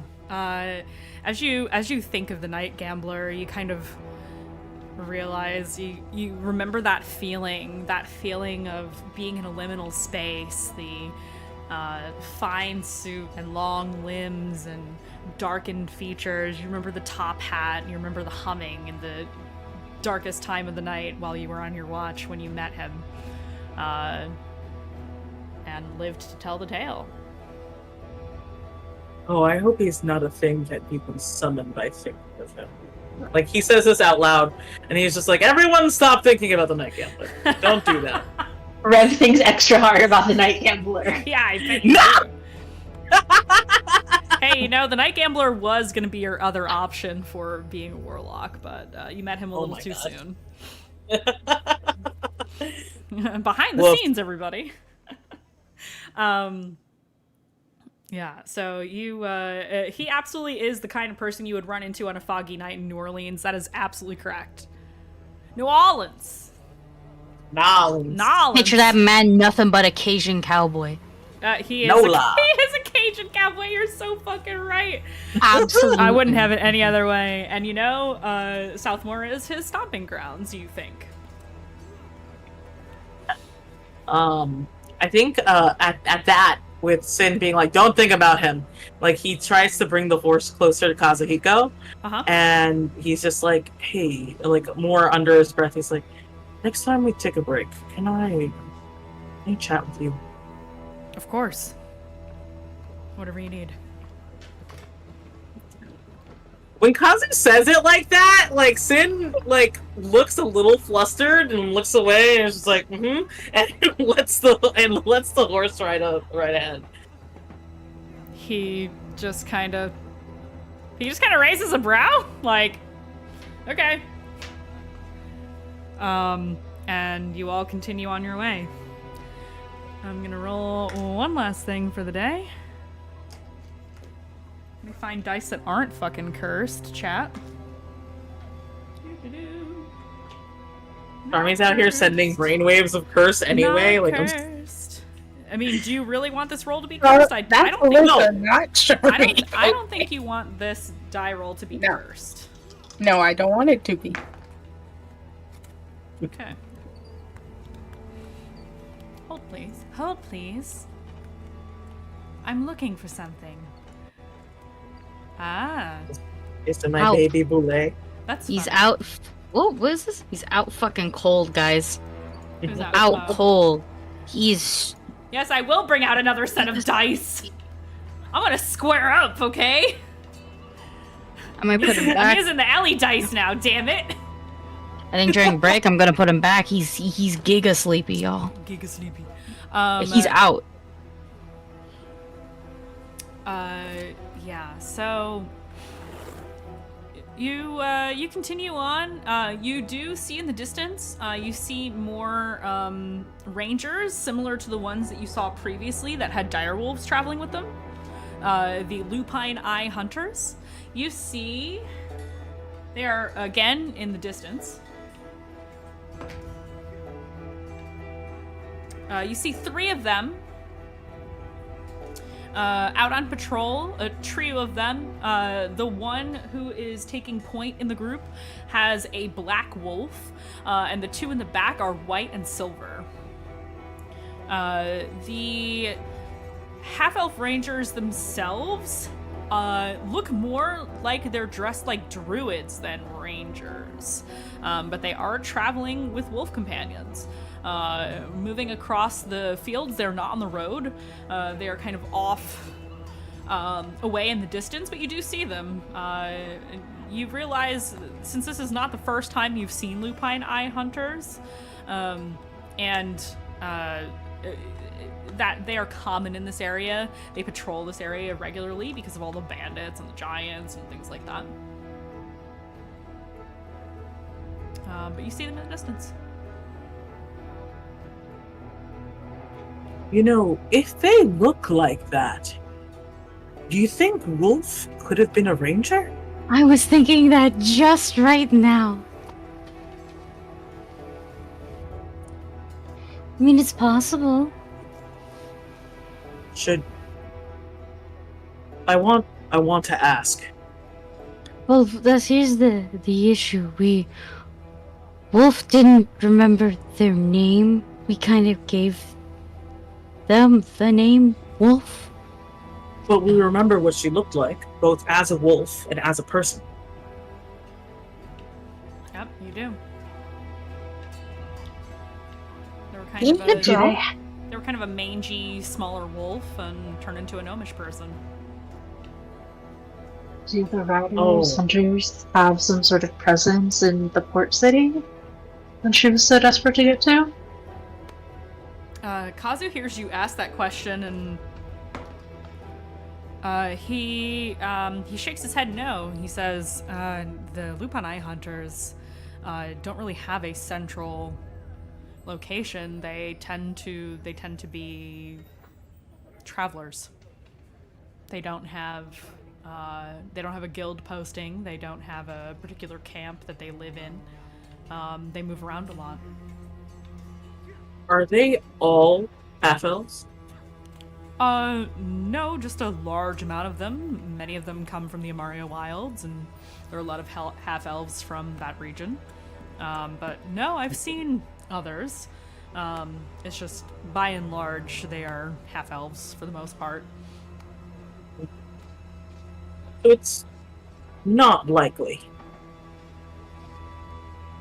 I wouldn't say it's unlikely, but their uniforms are a little bit different from what I remember Wolf wearing. Yes, that's what I'm saying. It's not likely that Wolf was an eye hunter.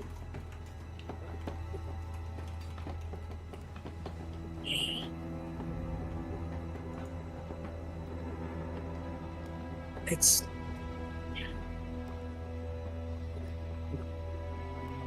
Do you mind if I just ride out there? Just for a moment. I mean, I can do you one better. And he'll whistle very loudly in a particular way. And they will stop and immediately turn in the direction in which you are all, where you are all at.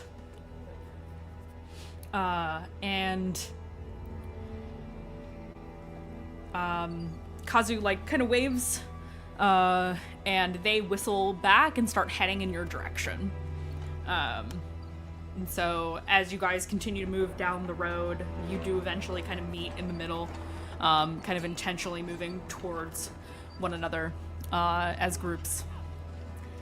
And before we get to that point, it is a little bit past our time for break, so we're gonna do that so everybody can get up and stretch, have a little snack, yeah, so we will be back in about 10 minutes. So everybody and the folks at home, get up, stretch, get a little drinky, make sure you hydrate, have a little snack, and we'll see you in 10. Bye. See you in 10. Hello, we're back. Sorry about that. Just the usual today. Okay, so you've all also welcome raiders, tabletop misfits. Thank you so much for the raid as always, my friend. Appreciate you. So you can continue onwards. You get the attention of this small trio of lupine eye hunters. These are half-elf rangers. There's 3 of them with their direwolf companions. And Kazuhiko whistled to get their attention, and they whistled back and acknowledged. It seems to be some kind of call that rangers use in this region. And you have walked towards the other group as they have walked towards you, meeting in the middle. That's where we're at. You walk up on these folks, and Kazuhiko will get down off of his horse, and just kind of walk the horse to walk ahead of the group and just kind of meet with these rangers. They'll exchange pleasantries. One individual. Sin joins him. Yeah, please. One individual, nods almost like in deference to Kazuhiko, and will do that warrior handshake thing where you each grasp the forearm of the other person, and they speak a little bit in Elvish before switching to common, the lead ranger, the one with the black direwolf, he introduces himself as Valmer, and he says, well met, all of you. What was it that you needed? You needed assistance with something? About a week back, we ran into someone who had lost their memories out here in the fields. A gnomish druid who took on the form of a wolf to run around the fields. I know that half-elves make up a majority of your order, but I'm wondering if you were missing anyone from your ranks. Yeah, they all kind of look at each other. No, we don't have anyone. We don't have anyone who's missing. But we'll definitely keep an eye out. Do you know where they went to after you saw them? Yes, they said that they were being pulled towards, I can't remember the name of the port Sarrow Bay City. Sarrow Bay City. Sarrow Bay City. That they were feeling compelled to head that way. Unfortunately, our paths had to change. I see.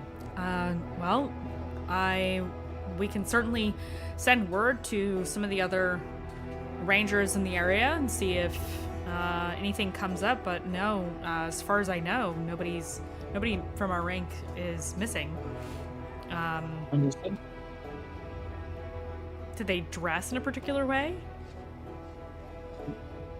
Sin describes the uniform and the staff. Yeah. So I remember the staff being interesting. Yeah.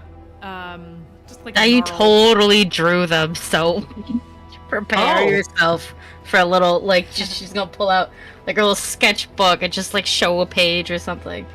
Oh, they lean over the book, the 3 of them heads together, now that they're up close and personal, they're obviously siblings. And they just kind of look And the one on the left, who introduces himself as Watt, says, huh, hey, these are pretty good. But yeah, no, don't recognize them. And the other one goes, yep, don't recognize them. And the one on the right is just like, yeah, never seen them before, but we can keep an eye out. Yeah, I appreciate it. That would be kind. Wandering around by yourself out here is probably not the most safe thing. Yeah, definitely not, but, you say you sent them on their way down the main road, so they're probably safe. I think that's a reasonable assumption. Mm-hmm. Thank you for coming out of your way. Yeah, of course. We're not in a particular hurry. We're just patrolling, making sure that, monsters are staying off the road and bandits too, and all of those things. But, yeah, I heard there's a Cyclops in the area, so we've been looking for that. Sin literally is just like, oh, back that way. Sort of looking for something very seriously, but staying away from folks on the road mostly. Huh. They all kind of look to one another. Do any of you speak Giant? Kazu does, doesn't he? Kazu does. Mm-hmm. Do any of the rest of you speak Giant? Nope. Kazu kind of raises his hand. Actually, I do. Do you need help communicating with it? Is it lost? Is it... what's going on? And the hunters just kind of converse, and what they explain essentially is this Cyclops has been hunting in the area. It seemed he lost his flock and is trying to rebuild. But he's not an unfriendly Cyclops. He's just more of he's kind of like a hermit. But he's bigger than some of the Cyclops in the area, so he's not particularly violent because he doesn't need to be. People see him and stay the fuck away. But yeah, the what they heard from talking to some of the animals in the area is that his flock was lost somehow, and he's trying to either find it or find other animals to build a new flock.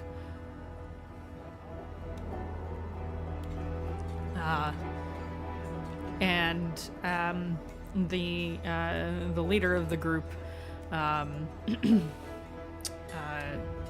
did I name him?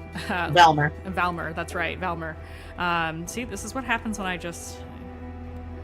Valmer, Watt, and I don't think I named the other one.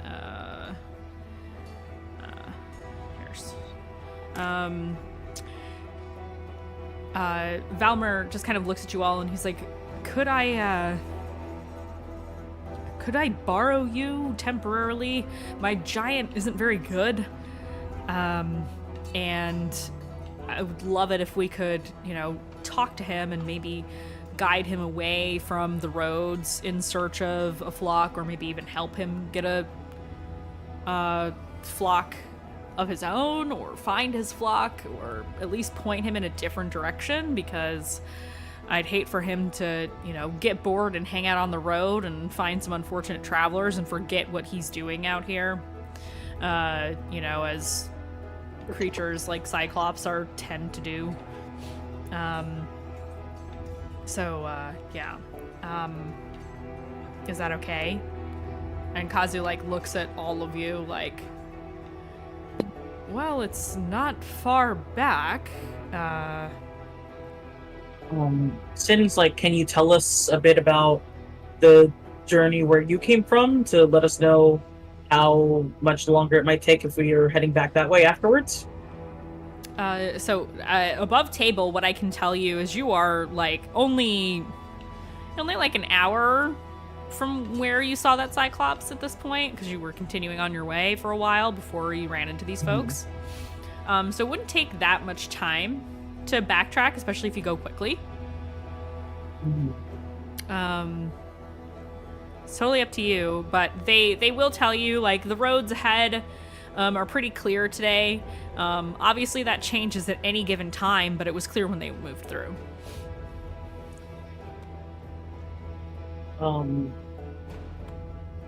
Sin is gonna admit, I kind of felt like helping the poor guy earlier. I felt bad because he was just sort of looking pretty lost. It would be fast, and if the road's pretty clear, maybe we can move a little bit quicker on the way back. We do have horses for that reason.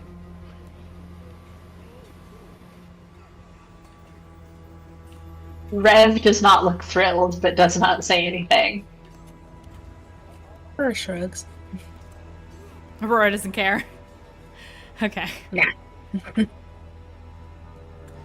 Kazu just kind of looks at all of you because nobody's like particularly enthused or speaking their mind in a particular way. No, I mean like Other Sin than- asked, and if no one disagreed, he's just like, "Let's go." Yeah, let's go. And we'll fast forward a little bit. You all ride your horses, maybe a little faster at more of a trot than previously today, to get to the area where the ogre is ogre. Cyclops is still looking around. I don't know why I said ogre. Still looking around, and is just kind of scratching his head. He's still got the club on one shoulder. And he's just doing one of these, like looking around and moving around, and he's still in the same general area. Like he's really looking for like a particular thing, but maybe he's just hoping that something will walk by, even though he's giant and not subtle in any way. Listen, intelligence of 8, I gotta say. So who is going ahead to speak to the Cyclops, and who is staying behind? If anybody. Nobody has to stay behind, but eyes emoji at some of you. I'm going because I can cast guidance just in case people need guidance. Okay. But I have to touch them. So. Yeah, excellent. I don't think I can be helpful if I don't speak giant, so I kind of feel like Aurora's a little bit worried and maybe wants to hang back in case of danger. Yeah, Rev is also going to hang back. There's no reason to overwhelm this Cyclops with a bunch of people who can't understand what he's saying. Yeah. Okay. So it's going to be Dayu, Sin, Kazu, and the hunters. I'm going to say that Nikita opts to hang back to protect the casters. So that somebody with hand-to-hand combat is present with y'all while the rest of you go ahead. I'm just gonna, real quick, Aurora's gonna say to Rev, if we had to get closer really quickly, I have something I've been dying to try. Intriguing. So, if it comes up, let it happen. You seem to be getting a lot more comfortable with magic. Yeah, I think it's been nice being around other people who do it a lot. I mean, I know when she gestures at all of Rev, but I think I can see things that I didn't understand that I could see before. It's nice to see you growing into it. Thanks.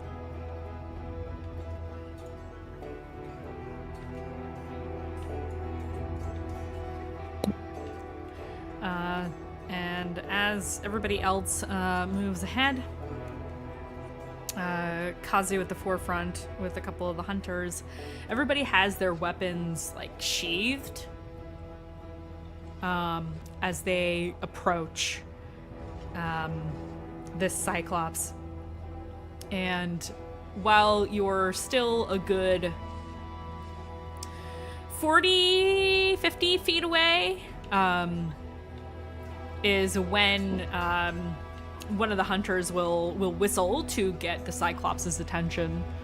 And he lumbers in a turn, his large form shifting amidst the grass, and you definitely feel the ground shake as he moves near you now, because he's a giant. He's probably about 16 or 17 feet tall. He's pretty big. Not as big as a storm giant by any means. Not that any of you have... that's not true. I think you might... No, you haven't. You guys haven't seen storm giants yet, have you? No, No, you I have think not. the festering was an ice giant. Fire. Fake fire giant. There we Looked go. like a fire giant, yep. He just kind of stomp, turns around, and the hunters just kind of wave. And those of you, none of you speak giant except for Kazuhiko and a little bit of giant from the other hunters. Yes, Sol. On the way there, I use comprehend languages with Dirk on the to understand. Yeah, so you, I can't speak it, but I can at least understand it. yeah. Kazu's getting guidance just in case. Sure. Kazu, while you were on your way over there, Kazu and the hunters were discussing like how to approach. And Kazu actually seems really knowledgeable about these things. It's very, very clear and very, very obvious that giants are his specialty as a hunter. So he knows how to converse with them as much as he knows how to fight them. It is not solely for methods of violence that he has knowledge about giants and giant adjacent creatures. And those of you who can comprehend that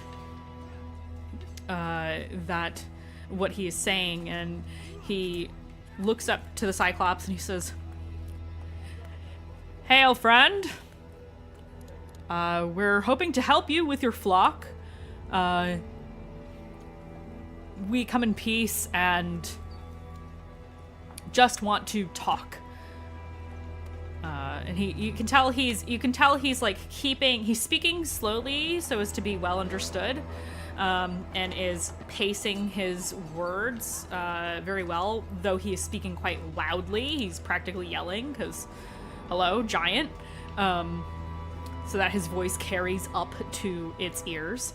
And it or he kind of pauses while Kazu is speaking to him, and takes the club and kind of sets it down so that the end of it is kind of stuck into the ground by the very large spikes that are on it. The club itself is definitely bigger than any one of you individually. It's probably a good 7 feet long. Approximately half his height, or maybe a little bit more than half his height. And it also shakes the ground, and so much so that those of you who are further back can also feel it a little bit in the ground as you see him sit this thing down. And he, those of you who can comprehend giant, he says, "What's that? You want to help me with my flock?" And Kazu says, Kazu like confirms and says yes or whatever, and they have like a conversation back and forth. And yes, that is the voice. Those of you who hear giant still hear the accent and the manner of speaking. It's just in a language you don't understand in giant. I may or may not be reusing the voice of a Cyclops I played at GaryCon this year. For anybody who was present for that game, it was very fun. I loved to be a big meanie. And you have this conversation, and he is through a couple of checks, which I'm gonna roll right now. Okay. It takes a little while. But he is eventually willing to converse with the hunters after y'all explain who you are, and that you want to help, and that they heard from some of the animals in the area that he had lost something and needed help, and that all they wanted to do was help him, find whatever he was looking for or figure out something else to do. And though he's very slow to understand and sometimes asks Kazu to repeat things, eventually you do have like a little bit of an understanding with this Cyclops, and he will kind of walk with you guys for a while in the same direction that the lupine eye hunters were walking. So now you have a big Cyclops walking around with your group. And does anybody else have comprehend languages or tongues or any of those abilities? Anybody here? No, but I got polymorph. Oh So my at God. any point in time, I can become a giant hot lady Cyclops because the CR matches. Yeah, but you wouldn't magically speak giant. Oh, that's the worst part! So you would still be sounding like you in a Cyclops lady form, and that is Can you terrifying. Can you imagine? I don't want But like bigger and deeper? Oh my goodness. Hello. Oh my god. I would sound like I belong in one of those fucking poppy I wanna playtime hot dog horror real games. bad. That's what you sound like. Oh my goodness. I'm real sad. Just Jesus. Yeah, just biggest titty girlfriend. Yeah, biggest goth, biggest titty girlfriend. Yeah, I'm just gonna read what Charmy wrote in chat because I'm sure that was partially a typo, or maybe it wasn't. Maybe it was intentional. No, it was intentional. Okay, all right, cool. So you've got a Cyclops with you for a little bit before you travel back towards where you first met up with the hunters. And Kazu actually is like conversing with the Cyclops to be his friend a little bit, because he's not hurting anybody. He's just looking for, he's just looking for stuff. He's hoping to find his sheep. He had a flock of sheep and they are missing. And that's what he's hoping to find, and the hunters vow to help him so that they can lead him away from the roads, and have every intention of at least trying to help him to look for his sheep. But yeah, Kazu is like going back and forth, talking with this guy. So you hear the accent the whole time. I don't have the brain cells right now to continue the conversation with this Cyclops, who I should name now, because he might be important later on. Let's see. His name. Name him Ted. I'm not gonna name him Ted. Theodore. That's He needs like a sophisticated name and a very simple nickname. Why? Because he seems like a rather astute individual. That is, we're speaking to a sir. A full sir. He's not a full sir. He is. He has an intelligence of 8. And intelligence of 8, you can be a proper sir. Yeah, right. You can be a proper sir. Mm-hmm. Here we go. Doesn't one of us have an intelligence of 9? That's me. I mean, the Cyclops part and the intelligence part. His name is. Oh, I hate these names. These are terrible. I'm not gonna use that. That's so funny though. His name is.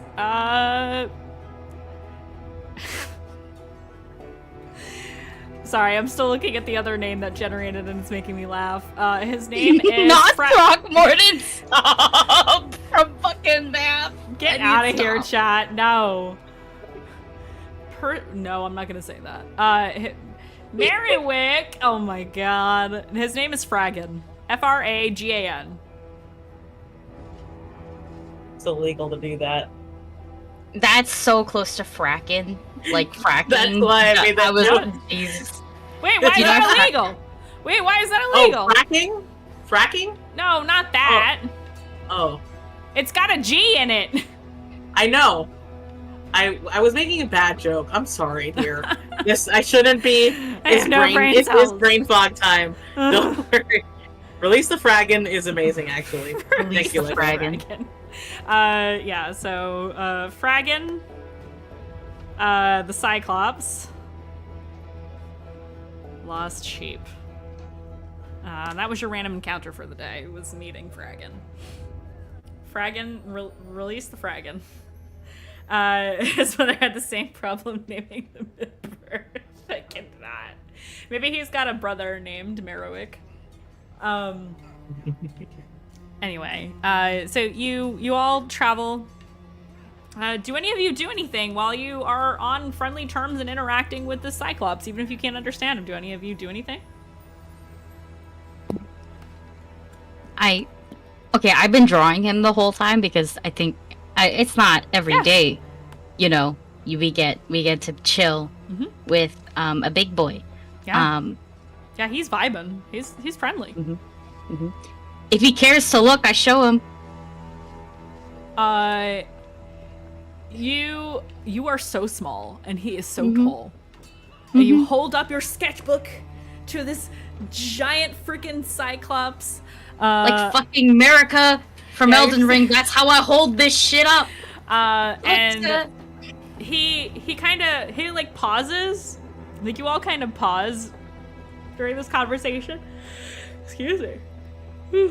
And he'll crouch down to see it, and lean real close so that it's close enough to his eye, and he looks at it. And Kazu and Sinark hear him just kind of that looks real good. Yeah, that looks like me. And Kazu will translate for you, Dayu. My 9 intelligence. Oh, because it is him. Oh my god, they're perfect for each other. They're best friends. Yeah, now. that's right, y'all. We're I'm like, don't fucking shit on 8 intelligence. I'm barely one above it. I think when he's down like that and he compliments the art, he's just he has one final matcha cake that he was gonna eat for himself because he got 6. Yeah. But now he's are you hungry? And he kind of turns. And he asks Kazu to translates. And you hear him go, yeah. And Sin takes out this matcha cake, which for him is a nice solid solid looking cake. For him, it's this guy's probably a little candy. Yeah, it's like a single chocolate chip for him. Yeah. Maybe a little bigger than that. He's it's it's sweet. A chunky chocolate chip. Yeah. Are you hungry? Here's a grain of rice.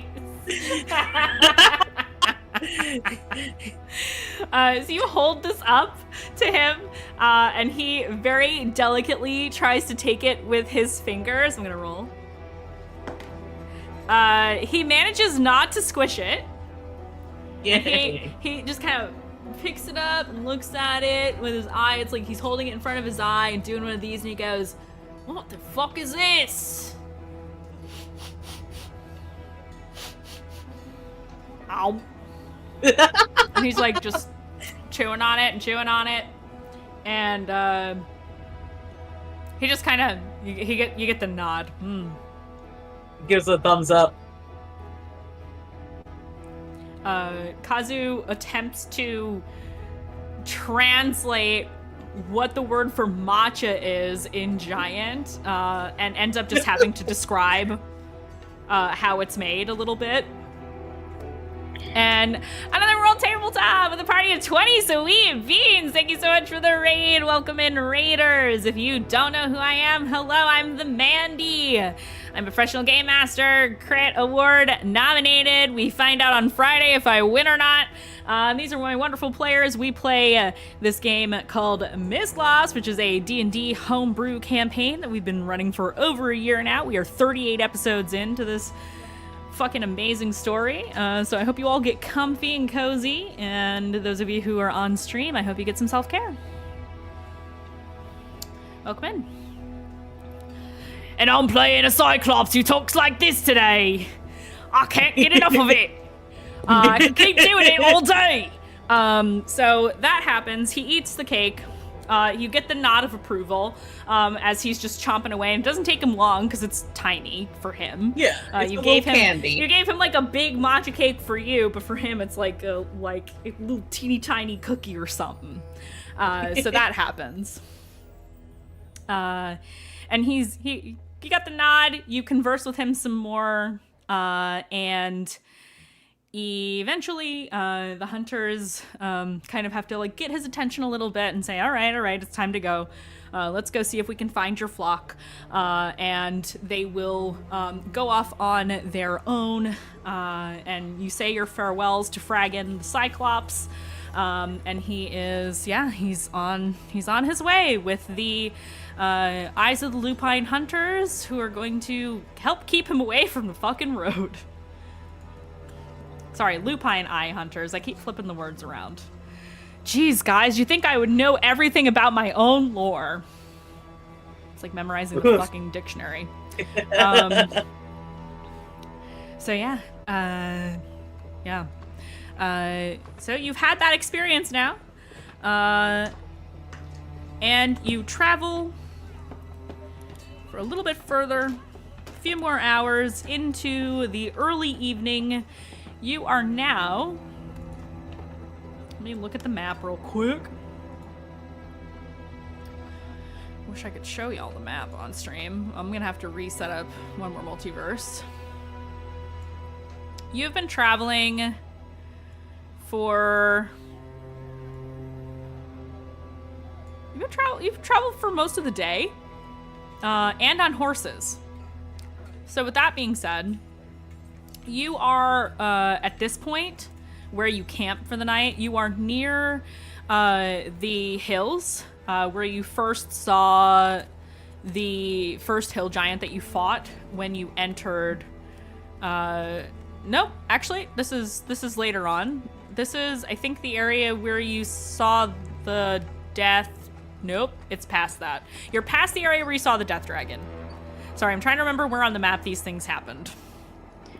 We also like detoured through a swamp, so if we're following, originally. You're following. Yeah. You're not going back through the swamp. You're taking. Yeah, we're the not. main That's roads. I was gonna say. Yeah, if we're not doing that, so that might be where it gets confusing. That's what's fucking me up. Yeah. Dragon was after swamp. Dragon was after swamp. Mm-hmm. You are a little bit past where you fought and killed the death dragon.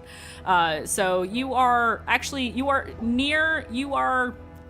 probably by afternoon tomorrow, you will be in another hilly area that you didn't walk by before, but is, on the other side of where those hills are located, Dayu, that the Greenfields farming community on the easternmost ridge area of Southmore, closest to the border to the Amaria Wilds, that's where that is located. If you take one of the side roads through the hills, which is where there are quite a few bandits and other giants in that area, you cross a river and then you are in the Greenfields community. That is where you met the Sterling family, or that's where the Sterling family is from. So you're not quite to Blockade. You are a little bit past the fork in the road that leads you to Sarrow Bay City. Dai's just gonna mention all of that. Yeah. Mm-hmm. And night is falling. Hut again? Horses really did take 3 days of travel into one. Amazing. Mm-hmm. And we got to meet the Cyclops. Yeah, you did. It was really interesting being able to understand him.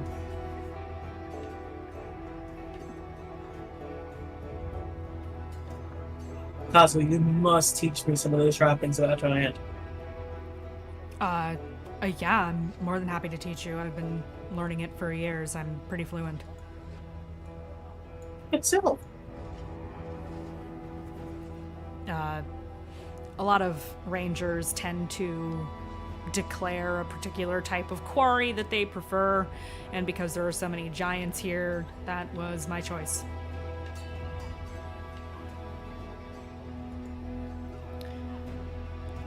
Although it's always best to not fight them if you can avoid it, is what I've learned. So, Yeah. kind of, Boulders. yeah. Sorry, Dayu. Oh, Are you I gonna mean, go? Ears down. We'll go Uh, take care of horses. Yeah, maybe we shouldn't talk about the boulders. That it might, I feel like it's a little too soon. No, it's not. No, it's not? not. It's just no. It's just wild. You know, if I had a silver piece for every time, out of everybody, I mean, in the group got targeted by a giant, even though there was a bigger, much stronger, more threatening threat in front of it, I'd have at 3. 2 with y'all, and then 1 time by myself. I've had 3. It's wild. It's happened 3 times.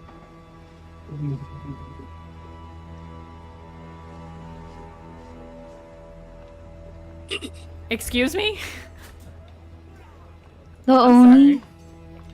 The Oni counts as 1. The Oni Hill doesn't Giant count? is 2. Yes, it does. No, it There's a doesn't. big boy. Yeah, it's That's a big not a boy. Part of my boulder. origin story. Well, you don't know if he threw a boulder at me or not. Oh, so now we're just making shit up, eh? What do you Almost like think you're I've playing a been doing? What? Every episode I drop something fucking random on you about it. Listen, this cannot be the lore. There can't be more boulders. That's just not right. There is more lore, but I want to add boulders to the list. God fucking damn it. Fine. You're never gonna let me live this down. No, and you know what? I actually low-key invite a 4th. I just, at this Yeah, point, you want a 4th? Okay. Let me write at that this down. point, it's. Hold on. I feel like at this point, that's my bit now. Boulder. Aki needs another. I get called. I'm Pebble Boulder. at home. I've baked so many ASAP. rock in a river metaphors. I feel like it makes sense. You know, it's the universe thing. And also, there is a non-zero chance that you will throw Dwayne The Rock Johnson at me, and I can, in fact, fight him. I bet you could. I bet you could fight him. Jesus fucking Christ. My I cannot. dues for Black Adam. All right. So you need another boulder. Okay, noted. I'll count that as your wish for this week. No. You're fucking asking for it now. Don't say oh no. You're not allowed to say oh no. What is this? I say, this is me and Jennifer having a full conversation. Yeah. Yep. Yep. Jennifer's back, y'all. You left the Halligate Necropolis, and Jennifer's back, baby. Hello, Miss Aniston. Welcome back. Miss Aniston, we love you so much. Jennifer, if you're out there, if you're watching, this one's for you, babe. One of the best physically aging white women I've ever seen. It's all Botox. Come on, let's be so real. Actually, maybe it's not. Sometimes people get lucky. All right. Anyway, let's reel it back in. We're getting a little squirrely here. So you summon the tiny hut. You are settling in for the night. I don't know why that was pinned, but I'm okay with it. I accidentally clicked something that I should have. Yeah, squirrely. Yeah, that's worth pinning. That's a pin-worthy one. So you we're squirreling here. You've got the hut. You're getting ready to rest for the night as night falls over Southmore. Are we doing a watch, or are we staying inside the hut and ignoring doing watches? What are we doing? Sin wanted to talk with Kazu, That but is I true. want to talk with Sin. So Oh, that's at minimum 2 things are happening. We How have about- to. We how have about- to now do watches because of the horses. Mm-hmm. Unfortunately. that's true. Yeah. That is true. So what would you like to do first? I think it'd be fun if Dayu checks in before the watches rotate. Yeah. Okay. Mm-hmm. Okay. I'm once again checking Sin, as I've checked everybody in the party for cold symptoms. He, That's my excuse. mhm. I Dyer, Mm-hmm. I did fall off a building yesterday. Uh-huh. You should have told me sooner. And then you dyed your fur? which is why I didn't sleep last night, to sort of sleep off falling off the building. You weren't bleeding after you fell off the building, were you? No. Okay, I had terrible pain in my back and legs. And now the horse riding. Mm-hmm. Yes, it So doesn't feel great. Did you fall and land on your back, or did you land on your ass? I managed to roll a little bit. But then there was hay. Yes. But there was hay, but I did slam down on my back first. Did you tuck your neck in when you Yes. fell? Okay, that's Yes. good. So it's that much is good. So it's a good thing that you weren't bleeding, because you dyed all your fur, and that's a great way to get an infection. You weren't bleeding, right? This is the time to now tell me if you I were am bleeding. pretty sure I wasn't bleeding. Okay. I didn't. And to be honest, I only dyed my forearms and my head and neck area because I want to wash it out before we get to Okurai. But if you're climbing, that is all the areas that's going to touch things and get cut. Fair. Yes. Hmm. I mean, you can check. My pop Oh, I'm checking. All right, I'll take a For medicine real check. checking. Mm-hmm. Yep, I knew it was coming. Mm-hmm. Mhm. Mm-hmm. Yeah, you gotta touch the toe beans. You gotta touch the toe beans. Toe beans. Check your ears, because you're a cat, and cats can get ear infections easy. It's 19 though. I rolled pretty decently. Yeah, you can definitely tell where he's feeling a little tender from his fall.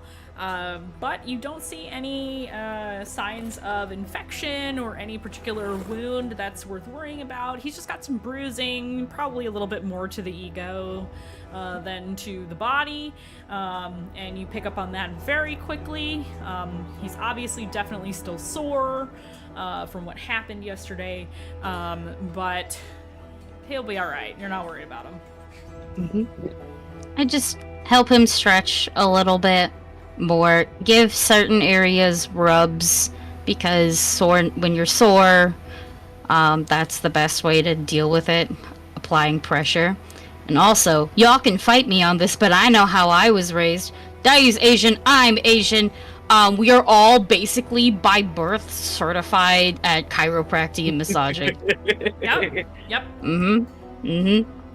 Yeah. It's wild. That's what I did in my break. Massaged my mother. Like, y'all fucking don't even know, on a regular basis. So that's Sin, you're not getting the full treatment of that, but like that's how we're gonna alleviate you, and I will be casting like a first level heal cure wounds just for that magical effect. And also just in case you have anything left over. I don't think so. You think you should be fine, but Yeah, you know. I mean, I have 36. Well, that's math. I shouldn't tell you the math. I'm not at full health. Oh, okay. Well, that's important to know, so I can fucking heal you. Well, you did, unless you didn't sleep last night, you did get a long rest. He didn't because he took too much time. Gotcha. I thought I was fair. gonna do something else, and I wanted to be dramatically injured for it. If you didn't But, sleep, you have exhaustion, my dude. Cool. I am gonna exhaust myself then Yep. because I think it's fun. Just level 1. Yeah. Where do I put the thing? You're gonna it's heal about your for health. 13. I'm gonna heal for how many? 13. Thank you. It's up by your conditions. So underneath health, it'll say conditions. If you click on, I see it. Yes. Thank you. yes. Exhaustion level 1. There you go. So Mercy because buckets. because Dayu didn't get to see you properly and kind of didn't know about the quote-unquote condition, I'm not going to cast Lesser Restoration on you just because we're about to go to bed. So in theory, you will get your proper rest. If it's exhaustion, like that's how she's going to rationalize it. Yep. And I mean, if we get attacked in the middle of the night, I'll just slap you with it. You're fine. So, yeah. Mhm. Attack in the middle of the Fucking night? man, Who would do that? I don't know. And while you're kind of getting... Dayu's really good at stretching bitches out. Ha ha ha. And while that's kind of happening, Dayu's just gonna be like, so do you want to talk a little bit? Can I steal some of that time, or are you still prickly? I'm not prickly anymore. I'm honestly just sad. You had a lot of big feelings yesterday. It was poor timing for everything. Mm-hmm. And I mean, it could be a lot of things. This is a very high rest situation. And you are very stressed. And then I push a part of your shoulders, and you're gonna fucking your shoulder blades. You're gonna fucking like go concave on me real quick. concave, and then just sort of like melting a little bit, and it was just like.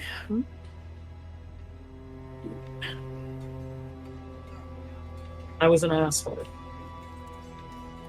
You don't have to find anything to. You don't have to make me feel better about it. Well, I don't think you were an asshole. I mean, you kind of were, but I don't think you were an asshole for the sake of being one.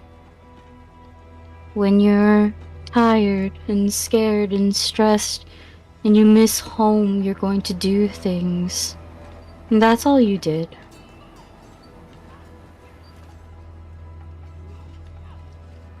You also shouldn't keep it bottled up too much like that.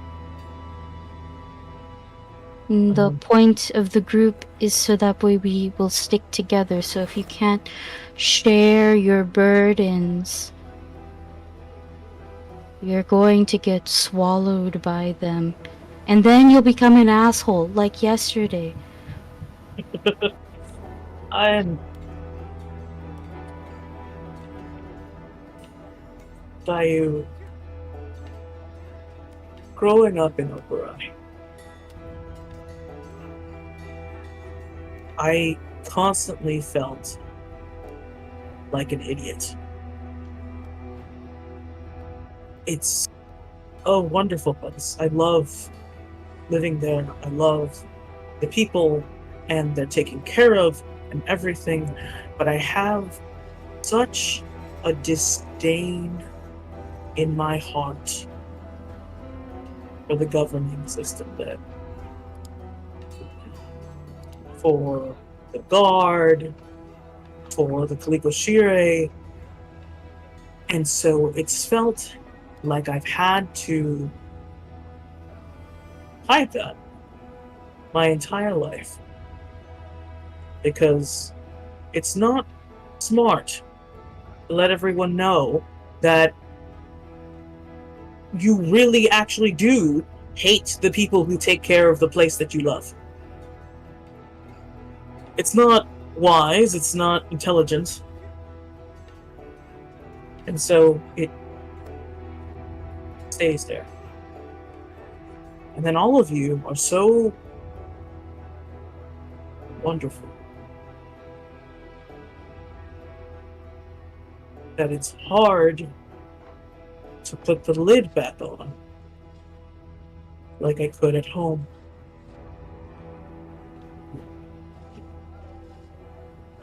It's not that I don't trust you all, but there is always the fear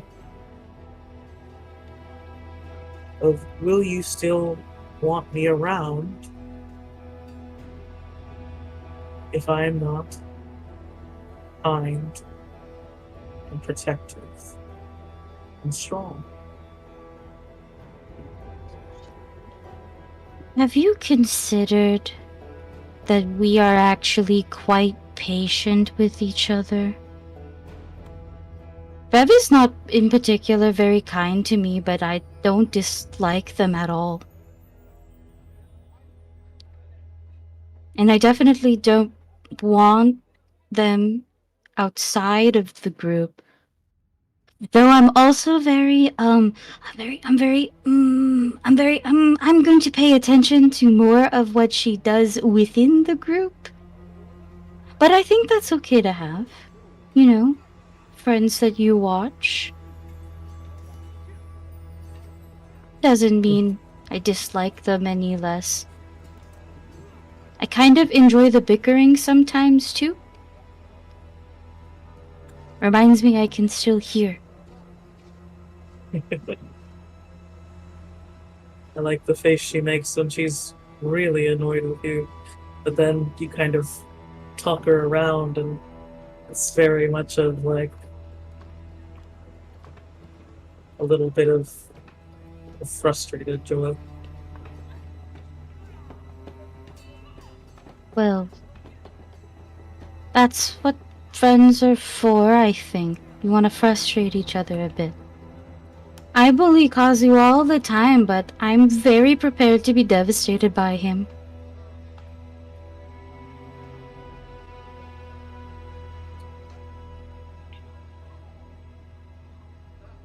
Did that make sense? Oh no. It does. Dayu, I've known since I've met you that you're stronger than me. It feels like you are so able to hold on to yourself and be who you are. I admire it.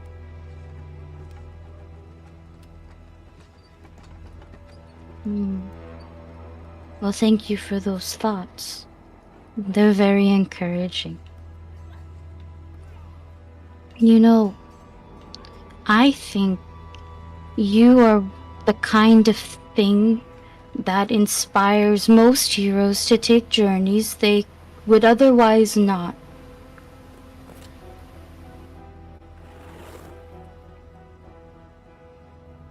He looks lost for that second, and you can see it. Of course, Dayu can see it. The moment where he is about to tell her that she's wrong. And he closes his mouth. He takes a deep breath, and it settles in his chest. And he smiles. And it is sad and serene. And he's just like, you really believe that about me?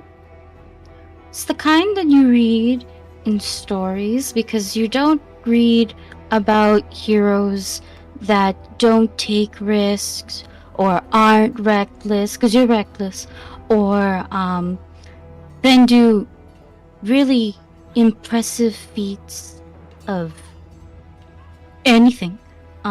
Considering that your kill count is the highest so far in the group, you're the everything slayer. But you still also have the heart to want to go home.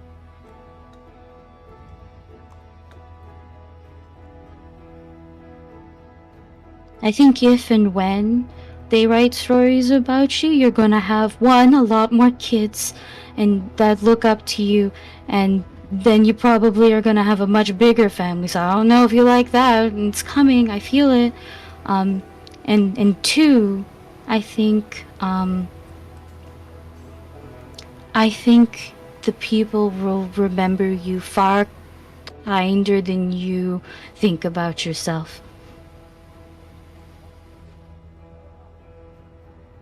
I think as you speak, like, he slowly curls in his shoulders and sort of leans toward you, and he's trying to turn his face away from camp, but you see that, like, his eyes have gotten that glassy, water-filled moment, and he closes his eyes, and he says,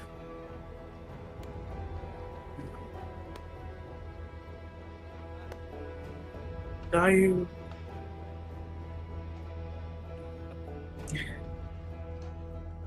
now I know exactly why bards are amazing. You are amazing, and thank you." Yeah.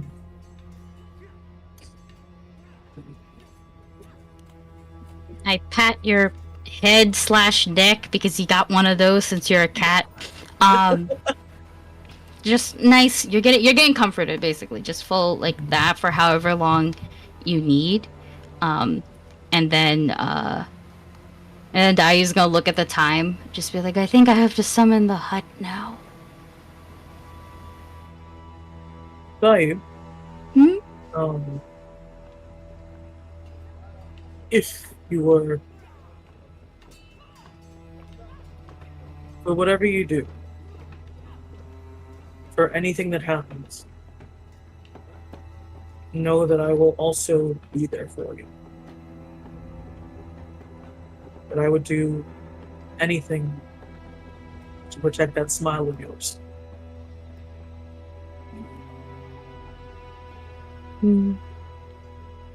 Thank you.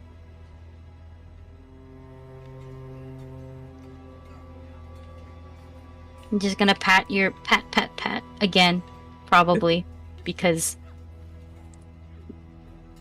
bro, like, you got full cat anatomy. This is, Yeah. I'm just thinking, I'm like, oh my god, It's great for petting. It's great yeah, for it's petting. absolutely great for petting. That I think about it. I'm like, yeah, damn, the full cat anatomy, is the best. So yeah, full more pats, and then she'll leave because she does have to turn up the hut, and when she does, she can't leave the hut. But also, it's probably getting cold, so we gotta hunker down. Sin does ask for last watch. Okay. Are you trying to be on the same watch as Kazuhiko, or are you wanting to talk to him before watch starts? I think he's trying to be on the same watch as Kazuhiko. Do you ask him? Yes. Okay. Yeah, he'll agree. So who wants first watch? Don't all raise your hands at once. Well, see, Aurora isn't super great at watching, but Bougie is. So, she may persuade Nikita to be on watch with her, but that may not go so well for the watch. Okay. Yeah, the two of you are on a watch together. I'm not gonna say anything that Nikita does in particular other than roll for their perception check. So please roll a perception check for your watch. Will do. I'm rolling for Nikita. That was actually pretty good. For once. Should I? Oh, okay. That's something, but I'm good. Should I roll separately for Bougie, or can I have him help me? 22. You can grant yourself advantage, or you can roll separately for him. Okay, I'll roll separately because he has good perception. Okay. Nikita got a 22. Aurora got a 19, and Bougie got a 21. Excellent. Your first Thanks, watch. Bougie. Your watch goes uneventfully. The horses don't get spooked by anything. You don't see anything amiss. There doesn't seem to be anything going on. There's almost nobody traveling on the roads, which I imagine you're camped a little bit away from to be out of the way. Yeah, the watch goes uneventfully, and you are able to swap to the second watch, which, by process of elimination, is Dayu and Revelation. How the hell am I gonna? I can't leave the hut, so I'm guessing that means either Rev and I mostly are Rev both. and you are present, or you're watching from inside the hut, which is okay. You don't have to be outside of the hut to be on watch. Okay. That's what I wanted to clarify. Yeah, because you can't. Brett goes outside and watches from by the horses. Okay. That's fine. Rev, I'll take perception checks from you both. Roll for the horses too. Not 20. Dirty 20. Okay. Nat 20 for a total of question mark? 29. Okay.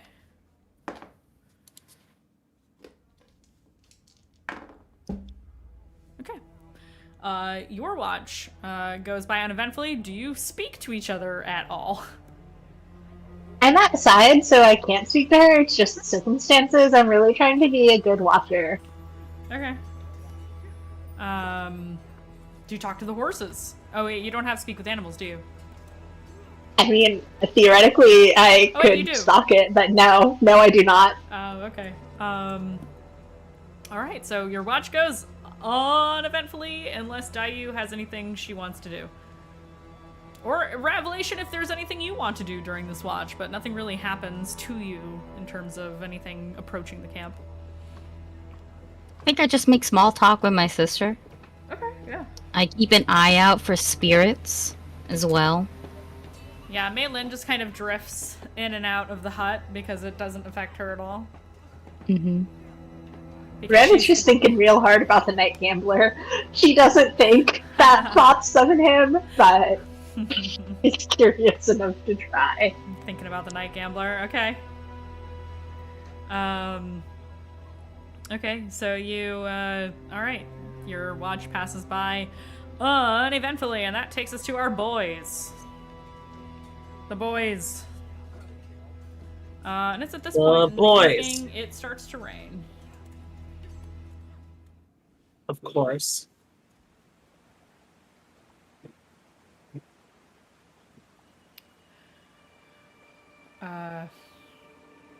Kazu will join you. And he kind of looks at you. I imagine you are sitting under some kind of overhang you've kind of made makeshift for the horses, because you do still have tent supplies and things, so you can kind of help keep them out of the rain a little bit, as best you can by, cobbling together a couple different tents and some of the stakes you use. Make it like a big tarp. Like maybe just tall enough for the horses to not get too rained on too bad. And I imagine you guys are probably standing underneath that with the horses to make sure everything's okay. And he looks to you and he says, "You wanted to talk to me about something?" Yeah. Was feeling a lot of despair earlier. Then I talked to Dayu, and now I'm just feeling like a regular amount of despair. So, So, thankfully, you're not going to have that all dumped on you. I see.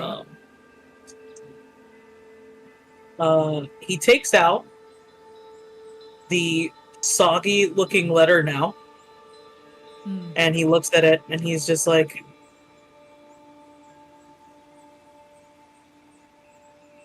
I am a lamplighter back at home.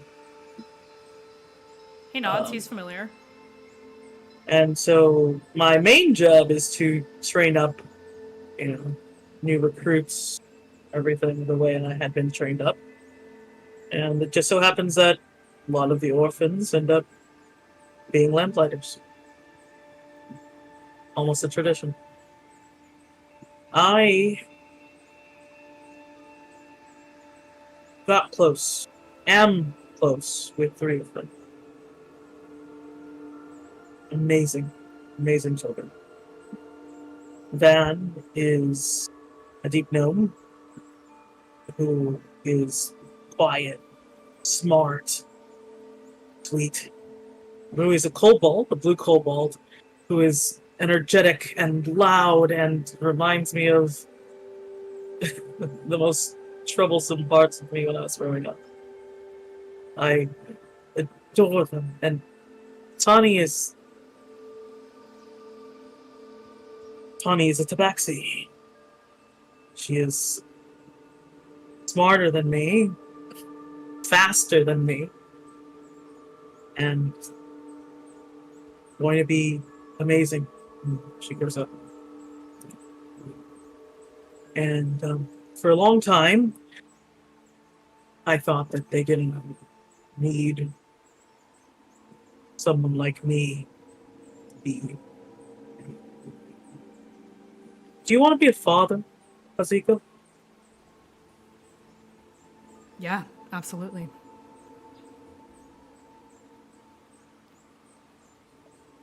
It's as simple as that. It's, obviously it's kind of part of the title.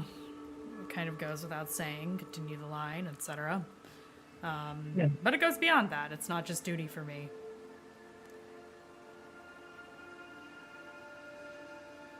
And I know family is, important to Dayu.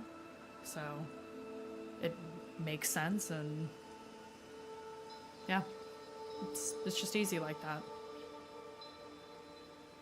It's harder to think about it on my side. I never had my father. As far as I know, they just sort of abandoned me. And thinking about it makes me anxious. I think that I would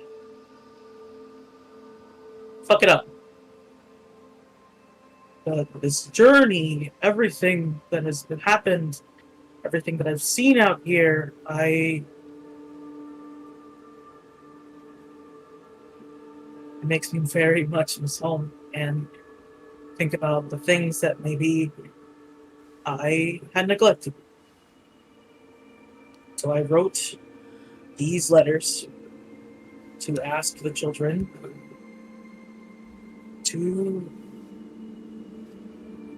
if they want me to adopt them, to be a father.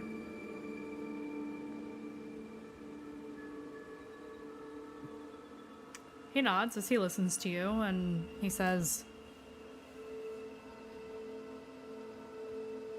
something I have heard about, I've seen it, and I feel it's something I'm beginning to discover myself, is that family isn't necessarily blood. It's about who matters to you the most, the people you trust, the people you care for. And if you love these kids and you want them to be part of your family and they want to be part of yours, does anything else matter? After all this is said and done, if you want to settle down, get a house, adopt these kids that you've been taking care of for however long you've been taking care of them, you clearly already see them as your children. What's the holdup? What's the thing that's blocking you from wanting to do this truly someday? Yesterday, when I lost my temper, yelled and threw a stupid tantrum, and then I went and I did something reckless. I got hurt because of it.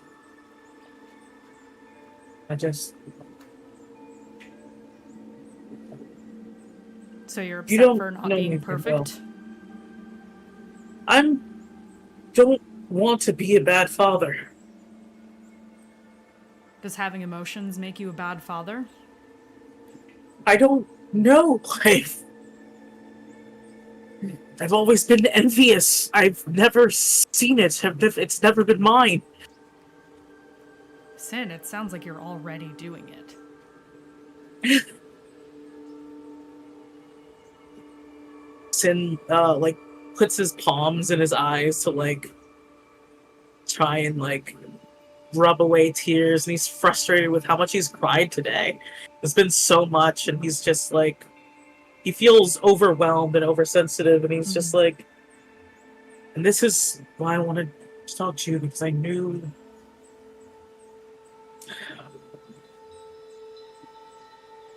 that you would be able to talk this out with me.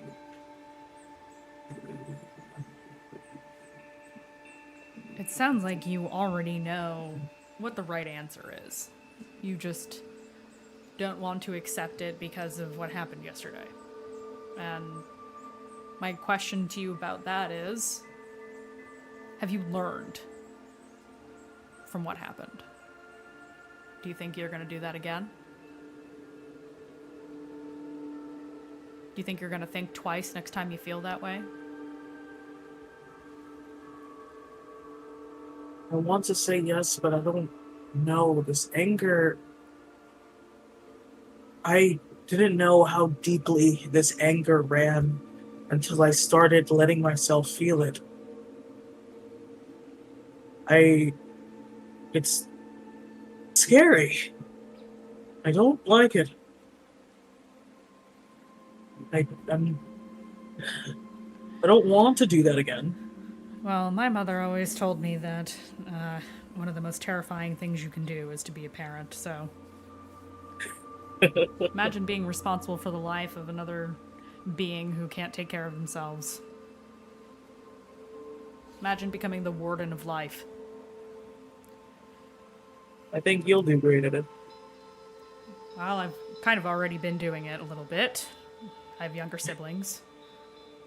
Dayu also has younger siblings. Or a younger sibling. So... obviously, it's extra steps when you're the parent and not the older brother, but...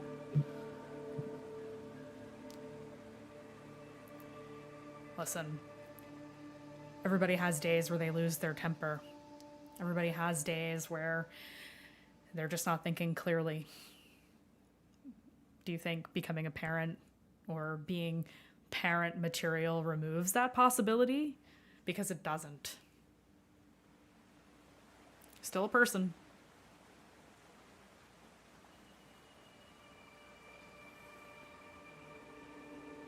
I think the worst, the scariest part of this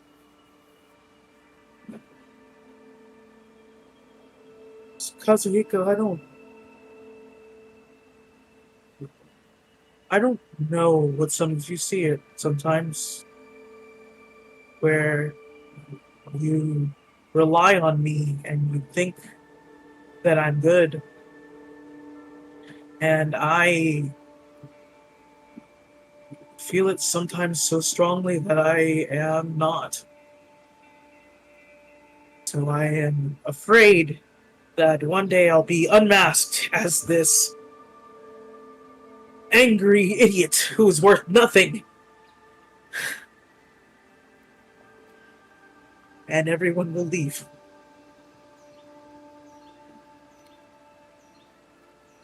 I have a question for you. Do you believe in words or actions more? Actions. Look at what your actions have been. And ask me again why you think we rely on you.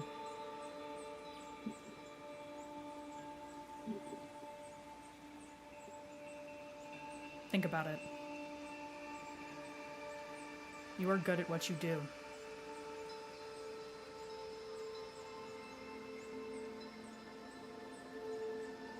So, those thoughts in your head, that self-doubt, that's just a voice. That's just words. And we all feel that, I'm sure. I certainly do.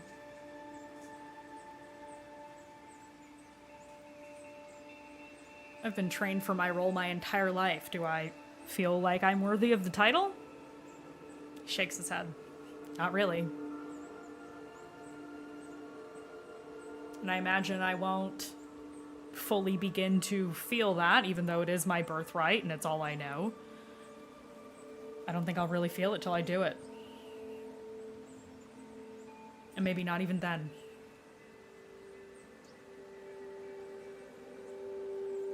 Well, I hope you'll still let me be around at that time so I can comfort you in the way that you comforted me. Remember that thing I said about family? I meant that. You'll still be around.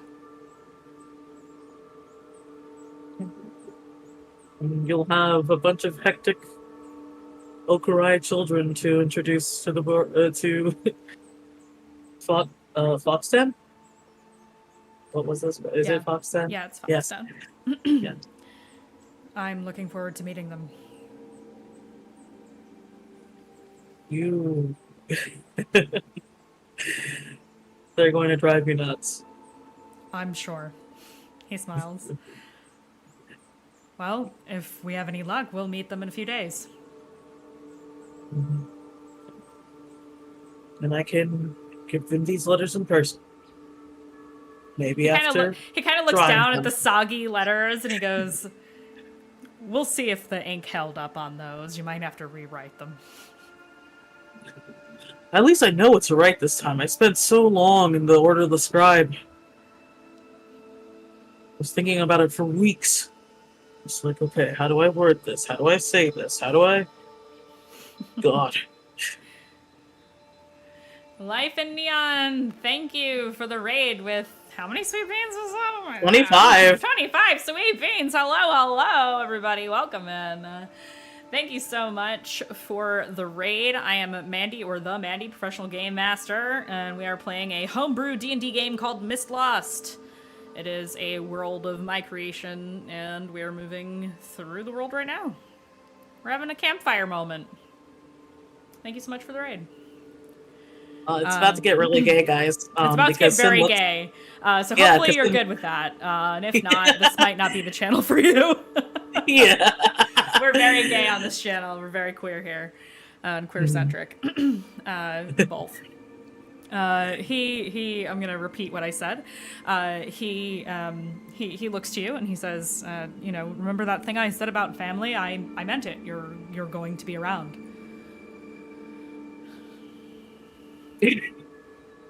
Listen, not in so many words, You're but talking about, yes. Sin grins and he's just like, well, I said it to Dai earlier, and I mean it just as much as with you. I would do anything to see your happiness and joy, friend. He smiles. I would say the feeling is mutual. I hope that yourself and everyone in the group, I'm not excluding anybody when I say that, gets what they want, gets what they need. I hope that we're all able to achieve our goals, whatever they might be. That's the ideal situation, I think.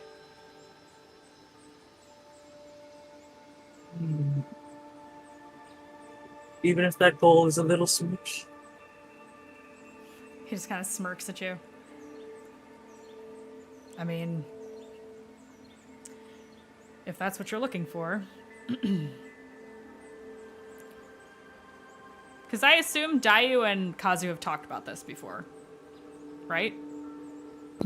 I am also under the assumption Kazu is very aware that Dayu's parents are a Polyamorous. throuple. Yeah. They are a full-on throuple. Like, Yep. she grew up with it. Like, Yeah. Brocky might have been invited to the wedding. Like, it's that. He might That's how. Like, He might have been friggin', invited like, to the chill second it wedding, is. yeah. Yeah, exactly. Like, it's very super chill. She's also been low-key like, I see it. I see it. Push, push. Now the two of you kiss, please. Thank you. So, If you want it, I mean, I'm literally like, that's very Thruples hard. are cost effective. You're so right. And he just kind of smiles at you, and he knows he's within the bounds here. He can do what he wants to do. And he just kind of smiles and he says, "Is that your goal?"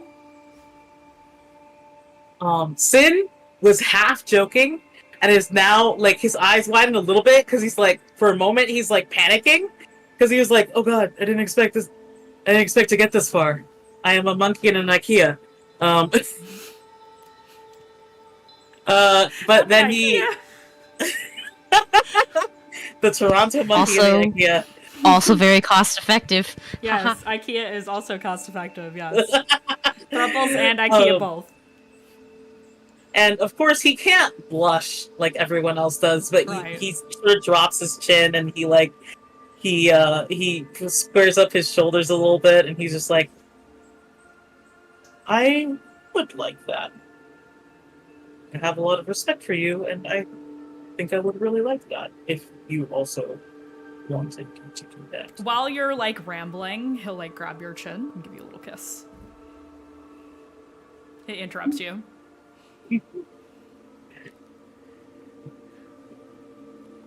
Sorry, I've got to maintain the reputation I have outside of Dayu that I do have some charisma. Was that in question? I know Dayu teases you, but I have never once a second believed it. You are very... And he sort of like crosses his arms and looks, he looks bashful. Well, she does like to tease me a bit, but I do, even to this day, I get a little shy around her. I can't help it. She just has that effect. But I'm learning that might not be... Well, I won't bore you with that. I mean, the first time I met her in Okurai, I literally tripped over a couple of paint cans, and my fur was red from the legs all the way up to my tail for about 4 days because I was trying to flirt with her. I am sure that was quite a sight. It wasn't my proudest moment, but it made her smile. Sometimes it's all that matters. Even if you're embarrassed in the moment or if it's silly. But, what matters is the connection between two people. And he's looking at you while you're saying that. Bashful as hell. Where is the little charismatic little guy? I don't know. He's not here. He's not here. He's shy right now. He's not here in the face of this much taller, very handsome kitsune man. Yeah, exactly. For the folks at home, Kazuhiko is the gentleman on the far right of the lineup at the top of the screen, and Sin is the lovely tabaxi individual towards the left. They just had a little smooch. Yeah. And now we're going to roll our perception checks, and I'm not going to give you disadvantage, even though you're all flustered after smooching this very hot lord. See, you can make out on watch. Yeah, you can make, 31 make out. It was 31 a singular episodes. smooch. 38 31 episodes. episodes. Wow, No, that's true. 31, because he came on the didn't have them 7th right. episode. He I did fucking arrive remember on- this. He did arrive 31 on the episodes. Got lucky my number, shit. Lucky number 7. Yeah. But we all know you wanted it before that. Let's be so fucking real here. No, I know. I said, that's what I said, 31 episodes to get my ship. I understood. I knew what was going on. I hear you.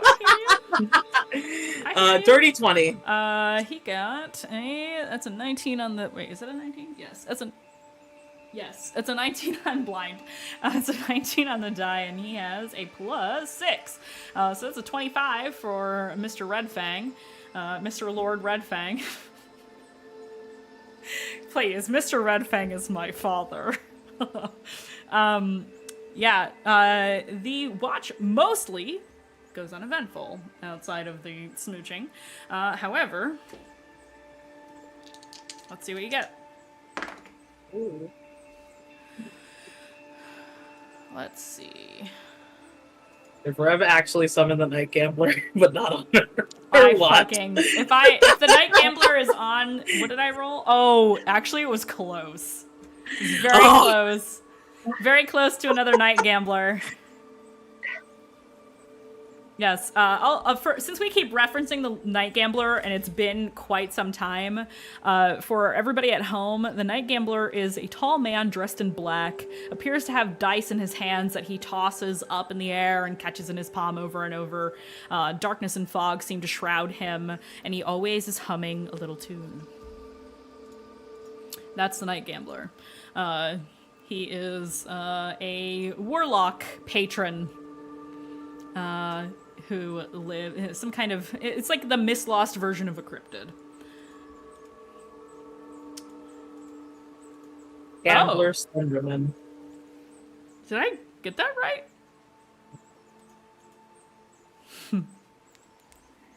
Okay. One moment, please. One moment, please. Something is Cass, do happening. this with me. Cass, do No. this with me. Cass, do this with me. Something is I happening. need I'm terrified. Sharmy, It's not. help. Why are you Come do this pointing with at me? Why are you pointing your No, finger guns at me? we're doing this to Mandy just in case. It's not. Just in case. That's Just in not case. gonna help. Just in case. Just in case. What? I don't know what's happening. I don't know what's happening. I'm nervous. You're making me I'm just nervous. going along I'm with trying it. to find the appropriate Aki. music. Please calm yourself. Why are you being so American, Aki? Why are you being so American right now? What is this? I don't know. It's fucking like 11:45, really late at night. I'm feeling the freedom. So you American werewolf now? I'm kind of feeling it. American Ask Werewolf in Halloween. Toronto. Hold on, I'm trying to figure out if this Thank is the right you. music or not. I heard an eagle once. Changed my life forever because the Okay, I sound need you hear everybody for to- eagles is actually I hawks. need everybody to reel it in, please. Thank Eagles you sound very like much. bitches. Shh. Quiet. They do. This is not the right music. Oh well. That's okay. In the distance, cutting through the thick gray to black clouds now because it's the last watch of the night, in the wee hours of the morning, before the sun begins to rise over the horizon, is when it is the darkest time of night. It's still raining just a little bit, and suddenly, in the midst of this conversation, the sky lights up. For the briefest moment, a streak of bright blue light crashes across the sky, breaking through the clouds, and the distant sound of thunder crashes. Lightning strikes in the distance as you watch as a meteor crashes into the earth somewhere in the distance. You can hear the impact of the rock and the metal into the earth. You can't quite feel it, but goddamn is it loud. And it's enough to wake everyone up.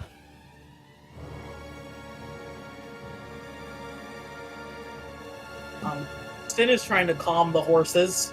Yeah, the definitely horses freak probably out a little smooth. bit. Yep. Aurora woke up because of the lightning.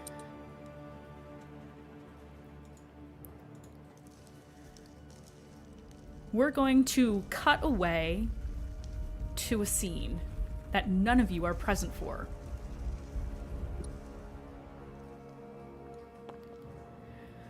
Across the fields to the east, near the border of the Amaria Wilds, you see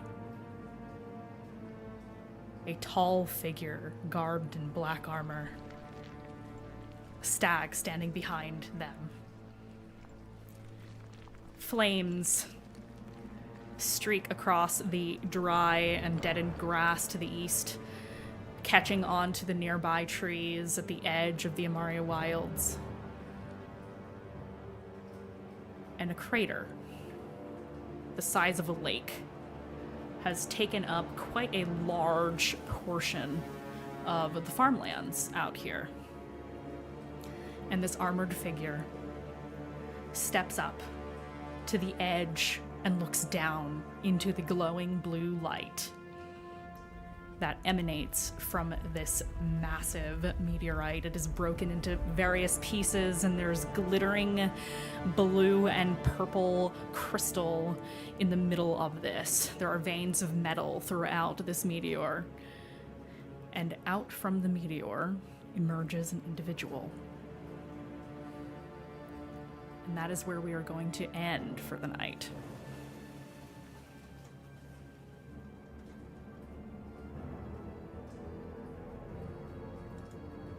Let's What? do confessionals.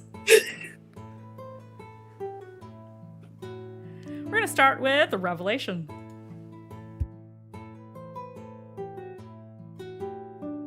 Sin is going to make nice with everyone because that's what they do. I will not forget the hypocrisy of Dayu and Kazuhiko.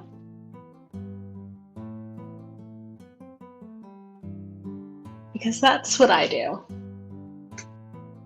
And that's it for Rev. That's it for Rev. We're gonna move on to Aurora.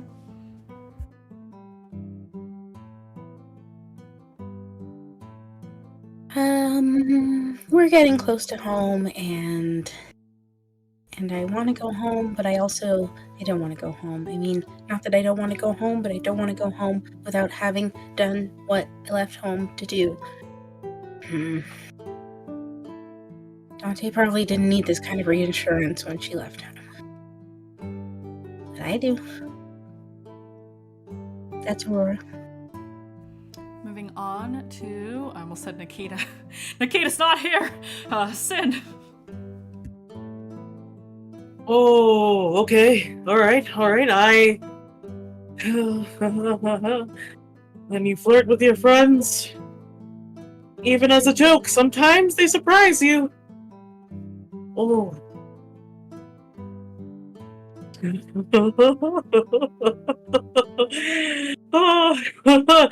Oh God. Oh, Rev's gonna be. What did I do? Rev's gonna have things to say. And that's Sin. Okay, moving on to Dayu.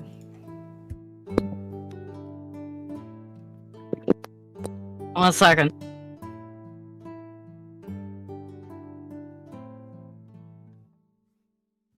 That was my sister. So all of the Balin interruptions will also always be canonized by my actual sister showing up. Just want to say that. I approve. Inspiration. Mm-hmm. The only thing she came to do was wave at me. That's it. So Dayu, probably see her while on the watch, thinking, doodling, reading, just kind of keeping herself occupied while her ears are very alert. She looks through her sketchbook because she got some good sketches today and she got some validation today. And she just kind of decides to skim through it all from the beginning when she kind of started doodling in it, which was straight up when she got to the veil, versus other things. She gets to one particular point and she really looks at it and she thinks really hard about this one particular picture. And just she blinks a little bit and she goes, Oh, have I died before? That's it. Alrighty. Okay, folks, we will be back next Wednesday for the next episode of Mistlost. You don't want to miss this next one. We are getting closer and closer to episode 40. I wonder if that has any significance. Interesting. We are going to go ahead and raid into Magic RPG. They are airing their episode of The Weird.